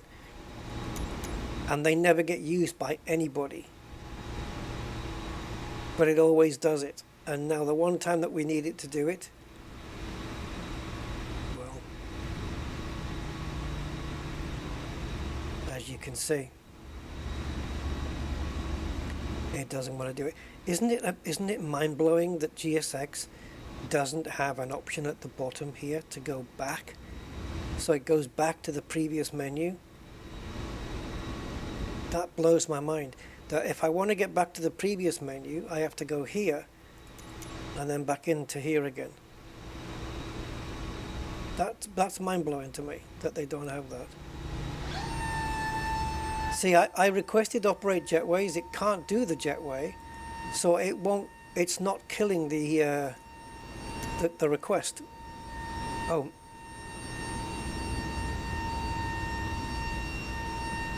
What the hell is that?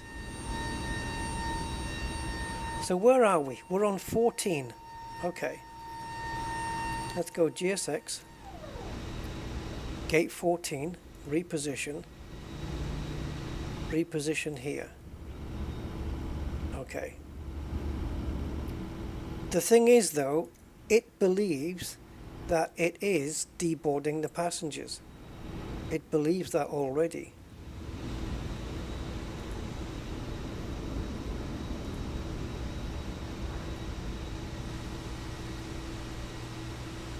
Very good parking. Yes, but you don't have it labelled properly.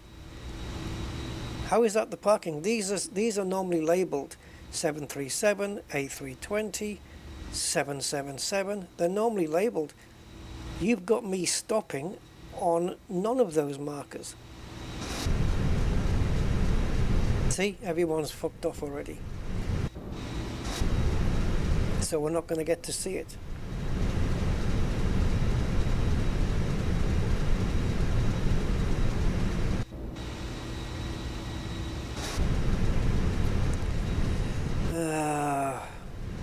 GSX. One of the reasons why I did the stream today was because I specifically tested GSX before I started the stream, because I was curious whether, because I hadn't seen it work for ages, whether the passengers were going to get on, walk down the aisle and sit in their seats, and they did.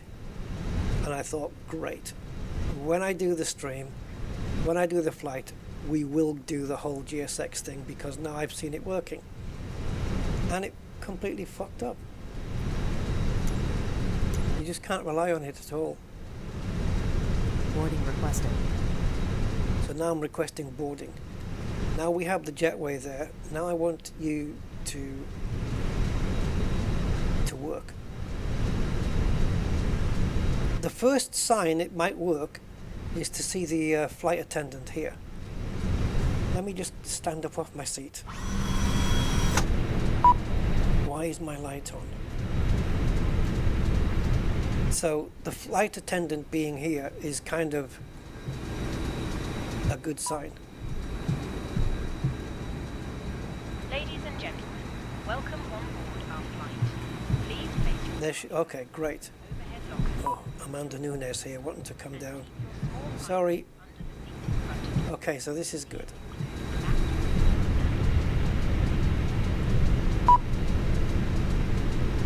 I'm not opening the aft cargo. Oh, now these women have got stuck.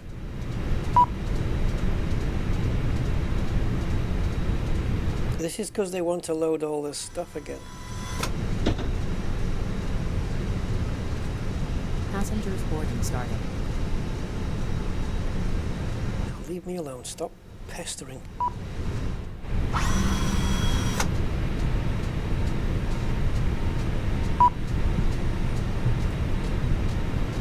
There's too much graphic clipping here. Right. Sit in your seat and be quiet. Broken leg woman.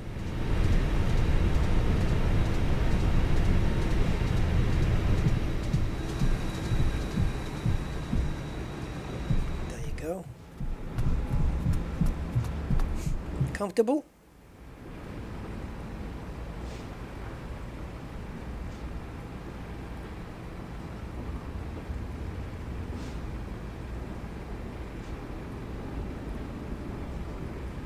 So it does work. I don't know what flight these people think they're getting on, because we're not going anywhere.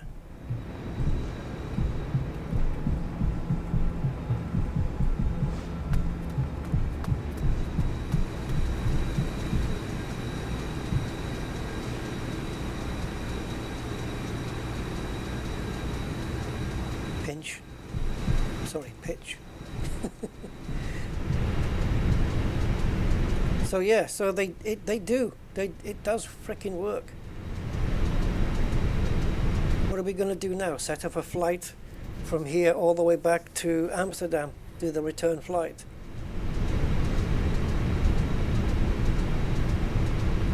Mama. I mean, no. tell you what I will do though, if I can sit back in my seat.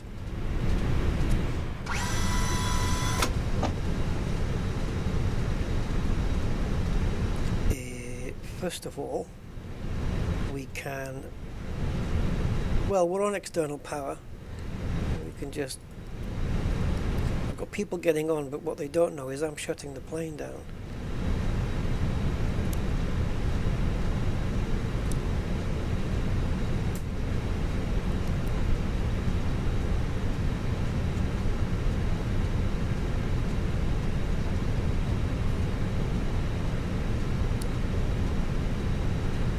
So we do actually have, this is on bright mode. What's dim?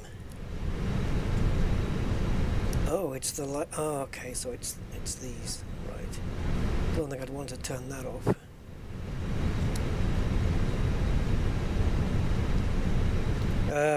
Yeah, so drone. So nighttime Stuttgart. Bosch. Bosch, Bosch, Bosch, Bosch. I don't know which direction it's in, but I'm guessing over there.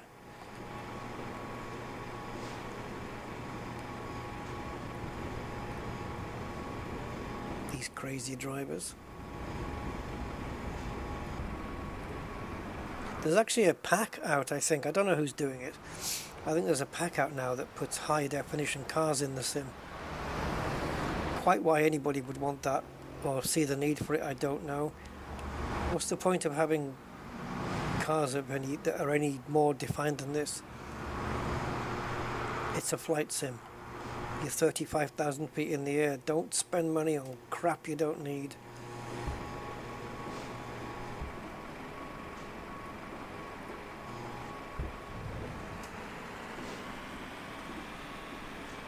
Yeah, the night lighting is definitely much better. You see how it's all very, very dark in these areas? Like country roads and stuff, you know, will just be... Oh, that's a railway. Yeah, that's a railway. But you can just see how it's... Where there's no light, it's actually dark. Where before, it wasn't like that at all. You used to get some, like, really bright patches in places... you know, that didn't have any lighting before, and it's so much better now. It's really good, eh?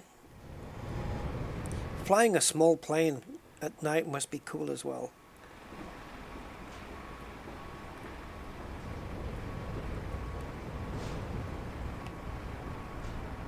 Beep beep.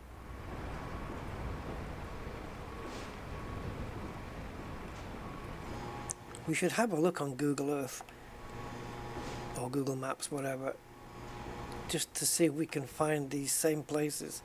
It's going to look the same. These like this track and football pitch here, these two pitches, they're going to be there. You go to Google Maps and they're going to be there. Absolutely. It's going to look exactly the same. Low cloud, eh, though? I don't know where that is in relation to the airport. But we can have the drone, we can recall the drone now and fly it back if we pick the correct thing. And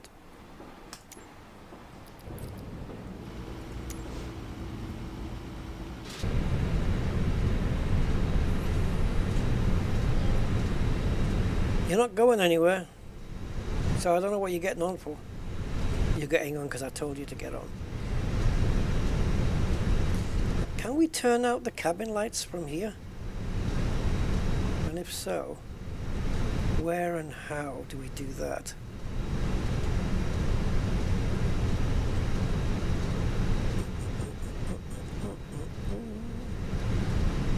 Where's the cabin light switch?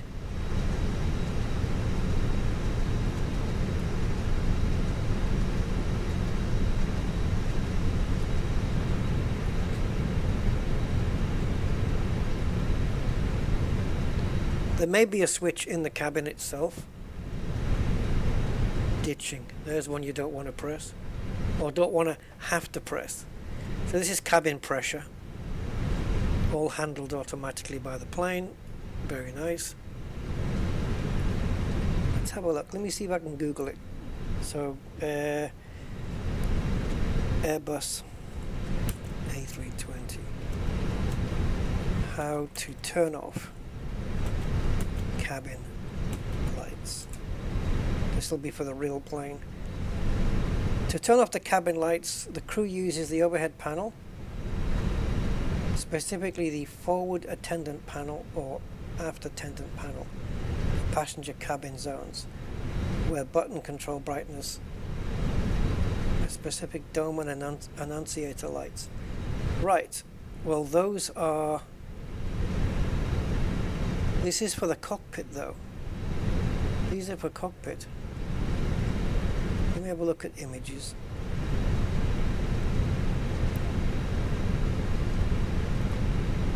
Oh, cabin lights. Oh, there. Oh, so it's further up then. How the hell do I get up there? Number 6, 7. Do I have a camera for it? 1, 2, 3, 4, 5. It's the one above this. 6, 7, 8, 9, 0. Yep. Okay. So apparently it's here. No, that's the reading lights. They're already off.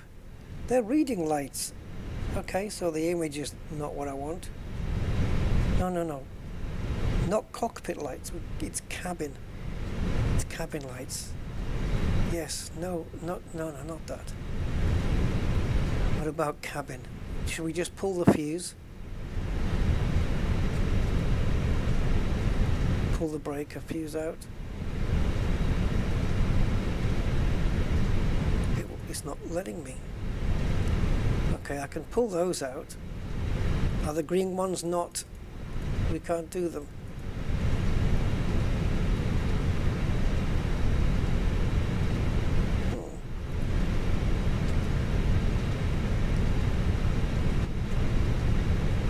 Yeah, I don't know.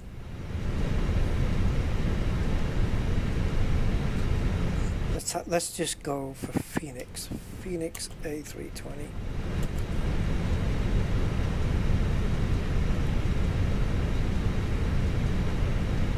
I don't know, maybe there's a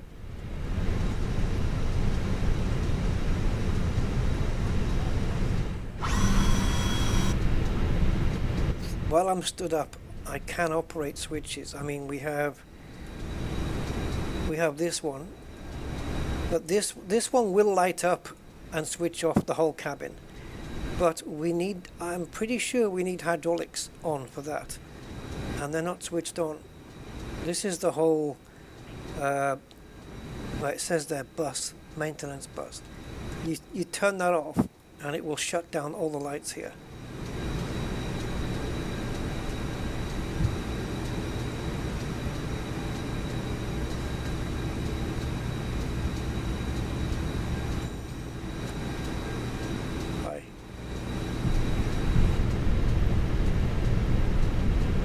I tried this before though and it didn't work, despite that I watched the video on how to do it. So you have to turn on the yellow hydraulics. So you got yellow. Just turn both of those on.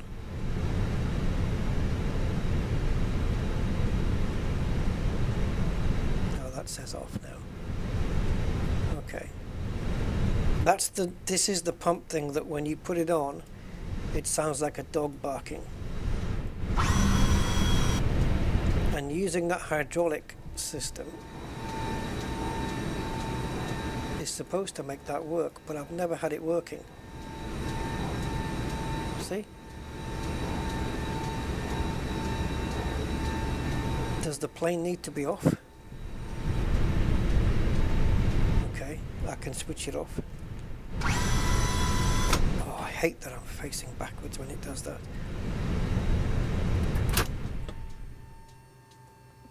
Okay.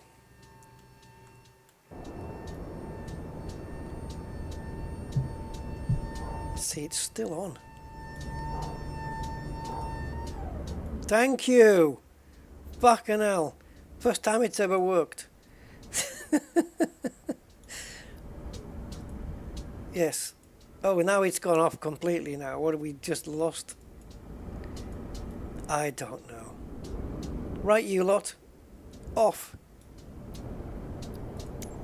I wonder if it'll do it. Oh, God, it's so... Boarding complete. The boarding requested.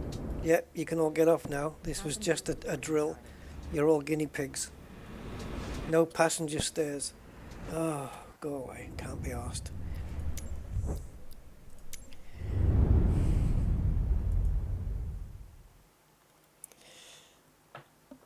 Alright, Von Doodle. Bon appetit and all that. No, I'm not going to do a return flight now. So yeah, activities. We now have a couple of things. One I signed up to, the other one I didn't. I didn't bother with this one because I haven't tried air racing before. But now we got this one. I haven't seen Stranger Things, so I don't know what's going on with this.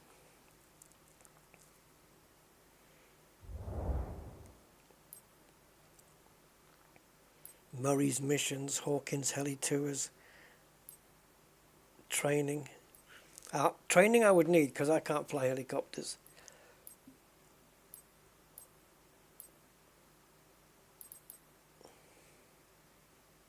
So we don't get to all the big fire stuff until later.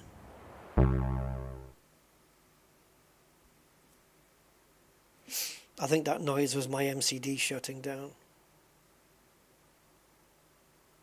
Why is it saying it twice? I can read. It's like frickin' YouTube and everything. Everything has to be subtitled even though we can understand them perfectly. Right. Enter the quarantine zone, drop off supplies.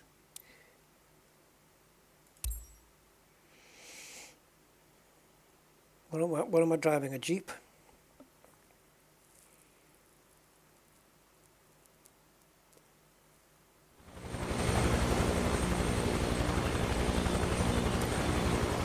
Okay. Is this a Huey? Huey?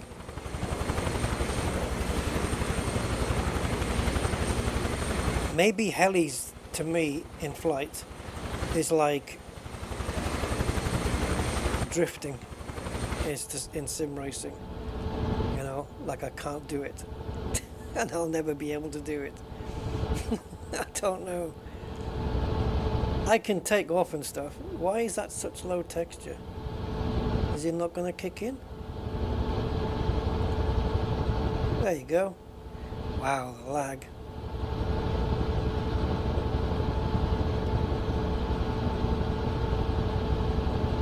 Right, take off. Okay.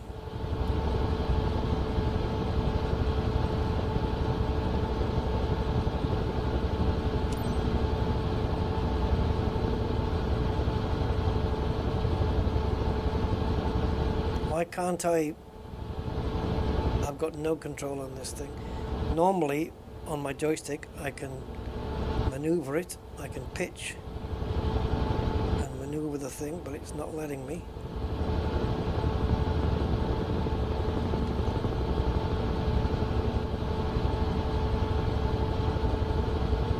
Right. I can't do anything except throttle.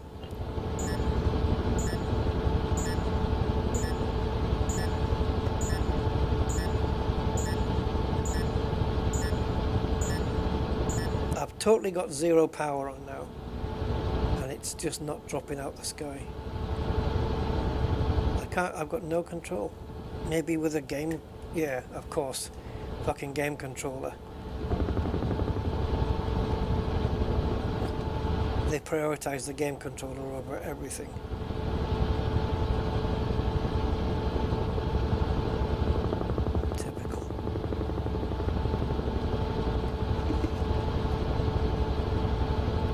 My joystick works with helicopters because I've got other helicopters in the sim and it works just fine.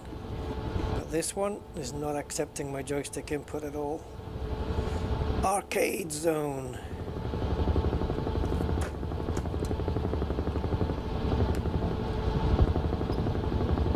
I don't know what buttons to press, I don't know whether to, I don't know how to turn.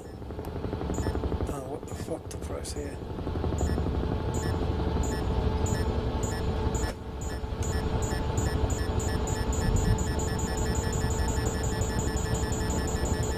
Where the hell's my altitude? There.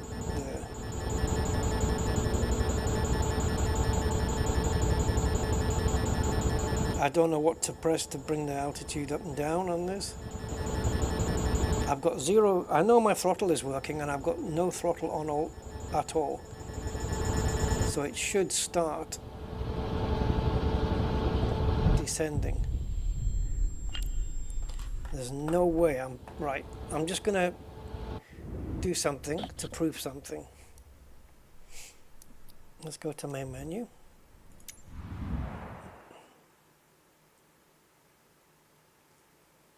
I'm going to show you, hopefully, I'm going to show you that I'm right and that why that just sucked.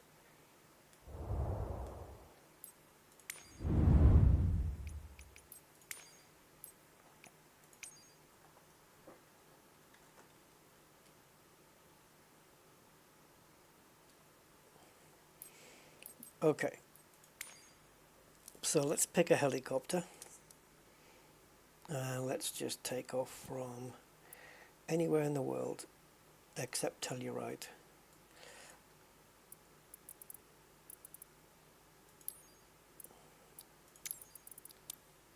Sometimes we're getting this. We had this in the beta and it looks like they've decided to keep it in.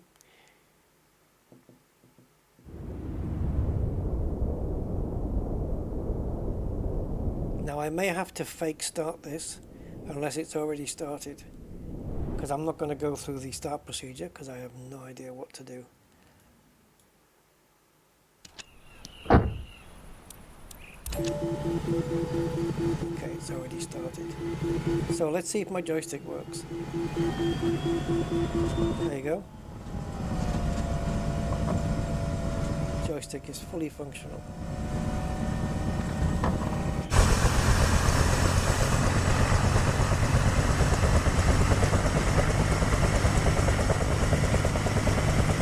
I can turn it and do whatever I want. The only thing I don't know how to do is yaw the fucking thing. Is it this? No. How the hell have I got it mapped? So when I yaw, it doesn't yaw. That's the rudder pedals thing, isn't it? And it's not accepting the input on my throttle either. I don't know why it's beeping at me. Why doesn't it yaw?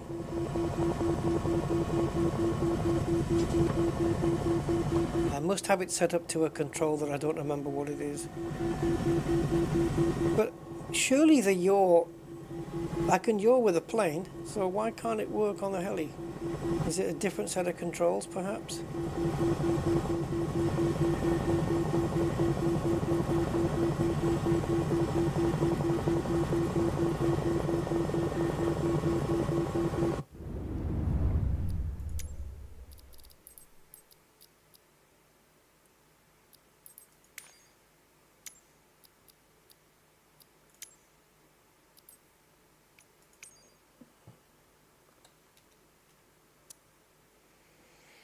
So do they have a different one for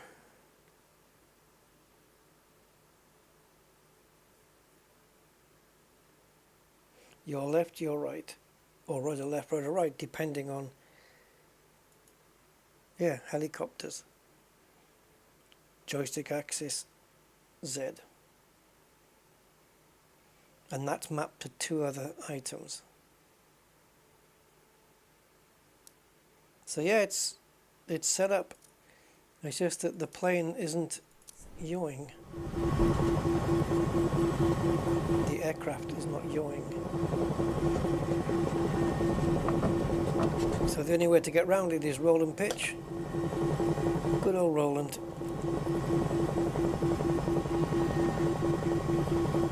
The beeping is a bit of a pain in the arse though.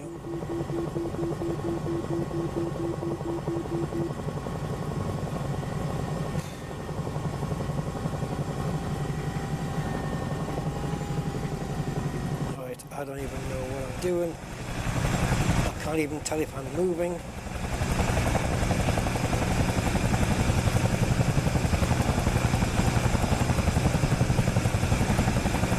If you pitch forward to move forward, then you lose altitude as well, right? So how do you mitigate that?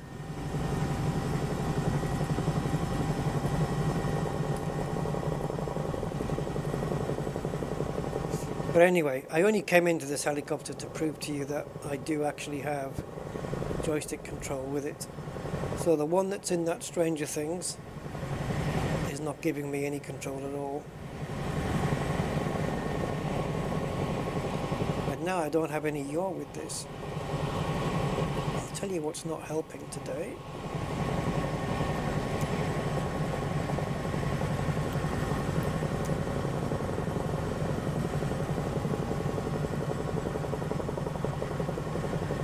And then it's how the hell do you land? I mean, you have to pull back, right? Slow the aircraft down.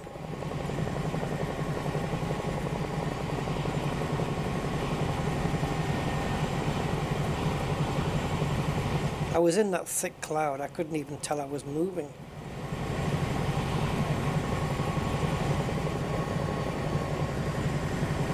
So I've cut the throttle altogether and I'm just pitching up now to burn off speed.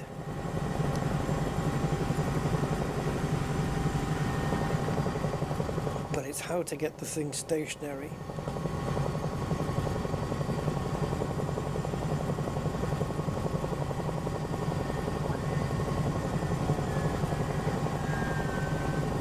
Now what you need to do is just not descend too quickly.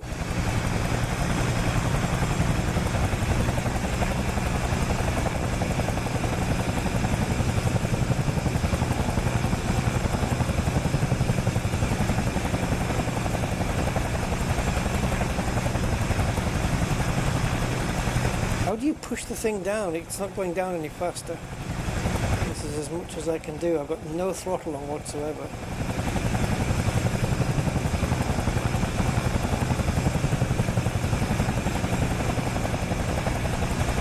Do you literally have to just wait for gravity to do its thing, or can you slow the rotors down? I've got no idea how to fly a helicopter. What was that? I think I was fine. Nah.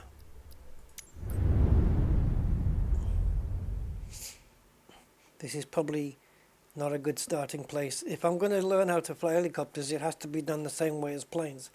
You start off with the most simple basic helicopter to get the basics, and then you go on from there.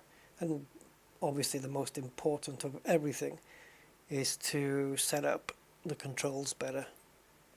So you've got all the controls.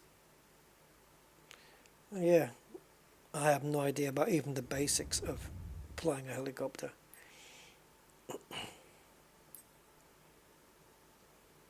Ah, that's a famous landing thing, isn't it? Blue Ridge Mountains of Virginia. In an A10 Thunderbolt, sure. Are we going on the Trail of the Lonesome Pine or something? I don't even know what you're supposed to do. Just fly it through there? Sure, of course I can do that. Yeah.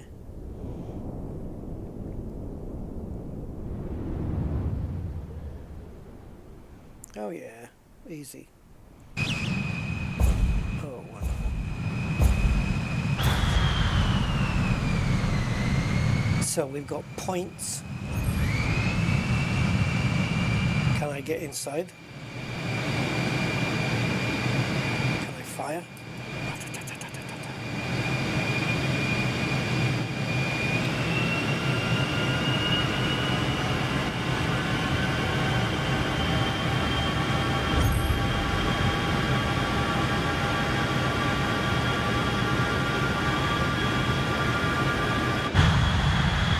going all out here speed wise.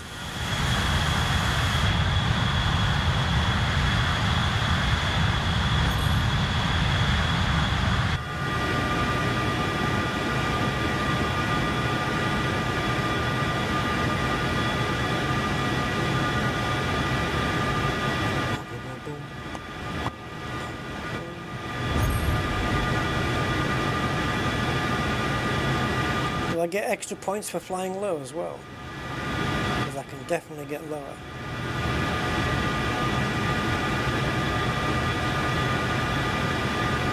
Pull up, pull up. I'll pull up in my own good time, thank you very much.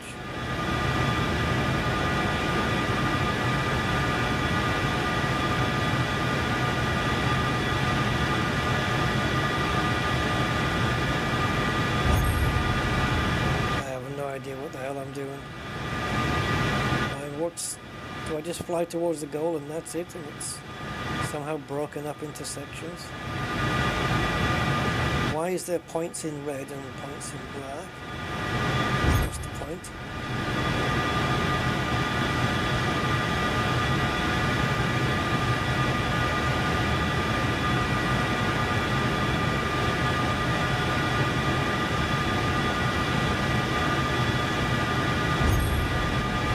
I have an afterburner button as well, but I don't remember what it is. And if this has any.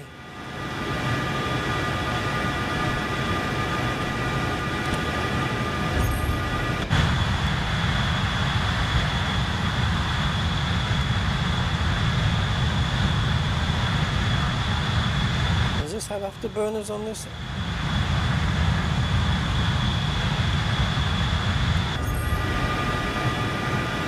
An aircraft buff.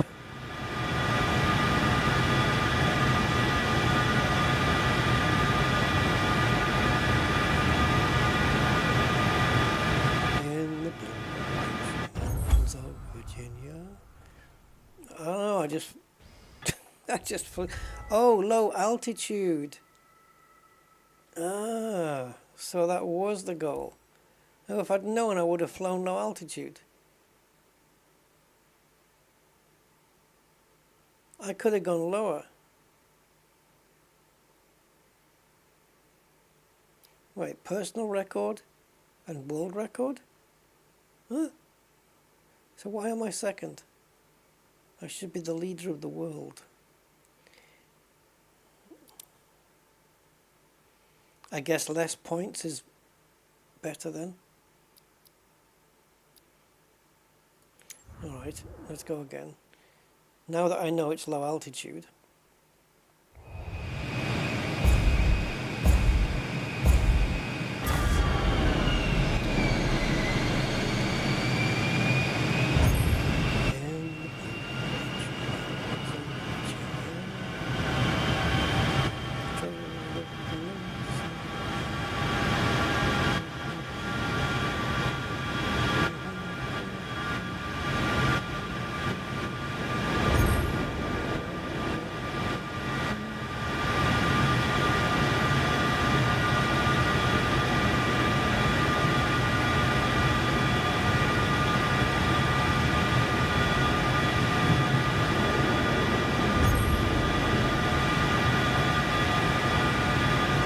Now the points are in the green and not the red.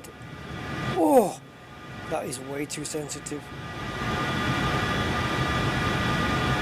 This plane is definitely not study level, you can pretty much tell.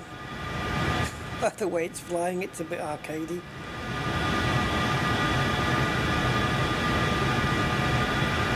I am flat out though.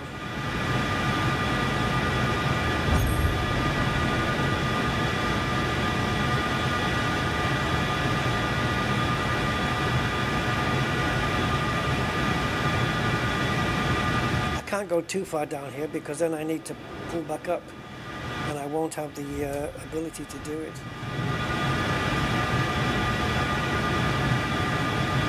Oh Jesus, this does not fly like a plane. It flies, but not like you would expect a plane to fly.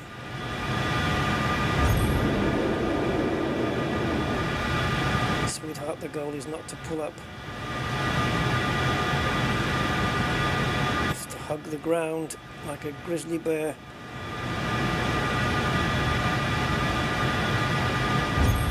Pull up, pull up.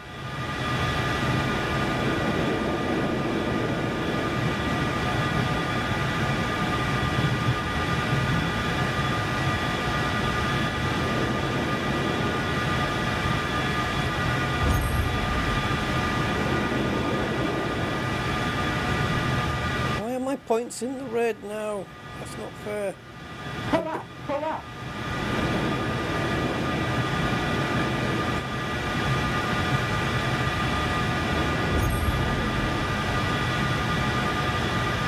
I'm not going to make enough points back, am I? It was easy to get into the red.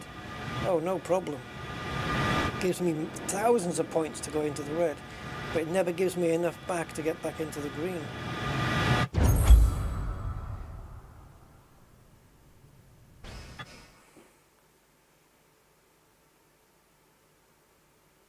I don't know.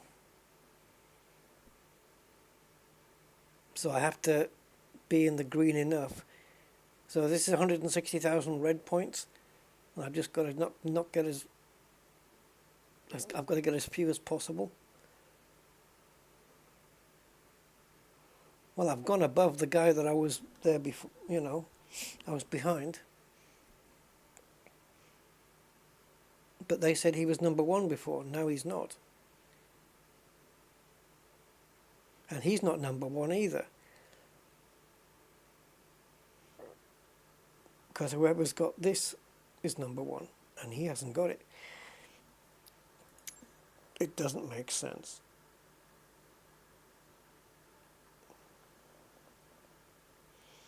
Ah, you want me to wave?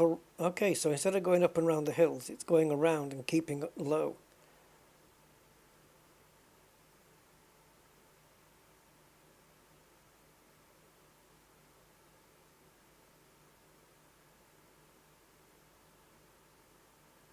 Every second, the pilot's altitude above sea level is measured. The faster a pilot completes the course of...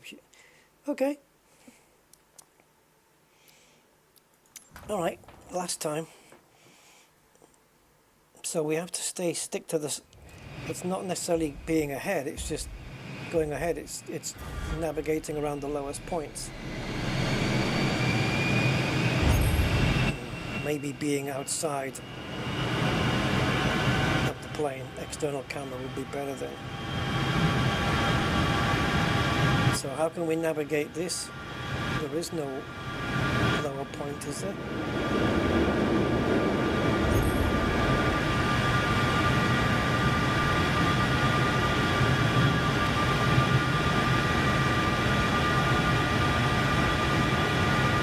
This is lower ground anyway, this even lower to my right. And I just have to navigate. How the hell is my wing not smashing into the ground?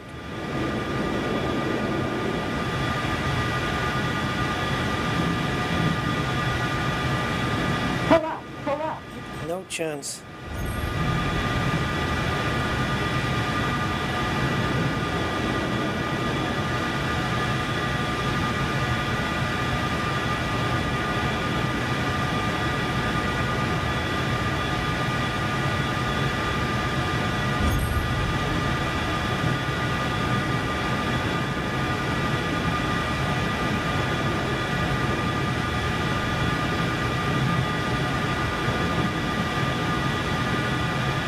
AC rally, but in the air.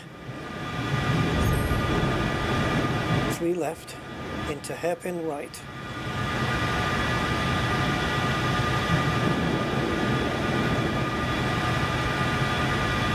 Into 6 left, don't cut. Over crest, kinks.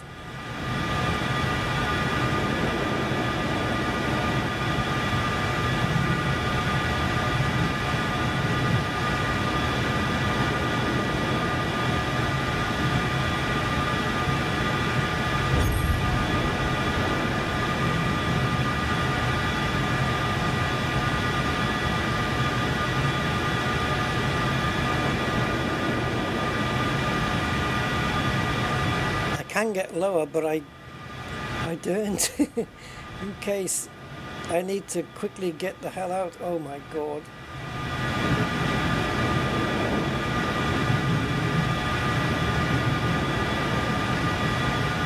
Thank god this plane flies like a ridiculous arcade game.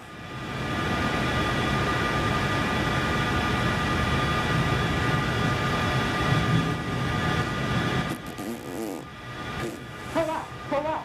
No, that's not the goal. The goal is to pull down.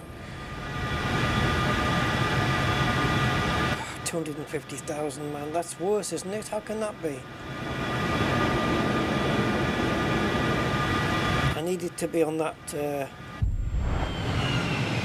fuck? Pull up.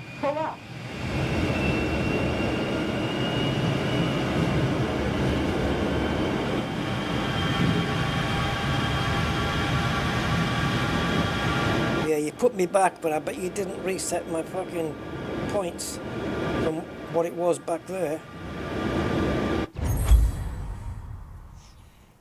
I think that was worse.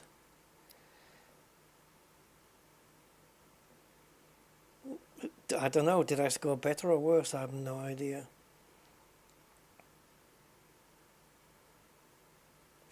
I wish I could get this commander taken off. The stupid thing gets it off my Xbox profile or something, I don't know.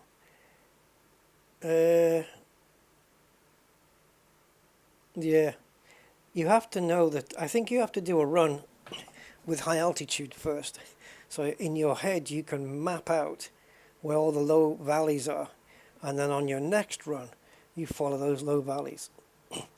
Because I don't know where the next low point is from one ridge to the next.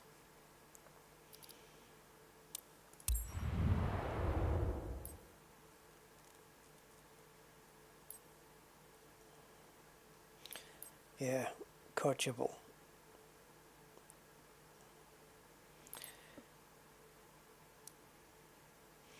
So like, how do I change my name? How do I change this?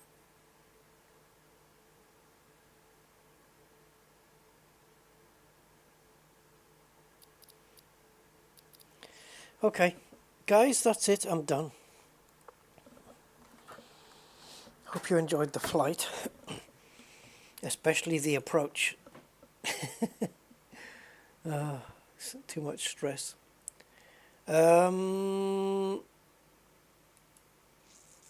Yeah, so I haven't done it yet, but for the next video I will get my end credits updated, because I know that we've had new members and patrons, which I need to add, so that's very nice. And so I'll get those done. Right, so we'll be back. I'll probably be busy tomorrow. And then Sunday, yeah, let's see if everything's okay for Elite. Alright guys, you have a couple of A10s and Ds. Oh, you should be used to it then, Gray. Yeah, I don't know about Top Gun. It's more like a bottom water pistol for me. Yeah. Okay. How many hours have I got? 46. Really? 46 hours, that's all I've got in the sim.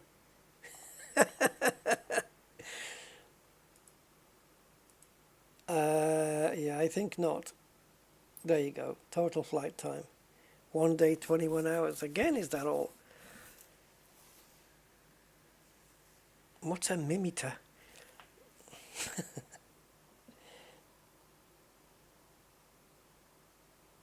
Favorite aircraft? Cessna 172. Really? How have you worked that out? Number of successful takeoff. Oh, it's a good thing they didn't put successful landings, because it would have been a lower number. Took off successfully 81 times, landed successfully 25.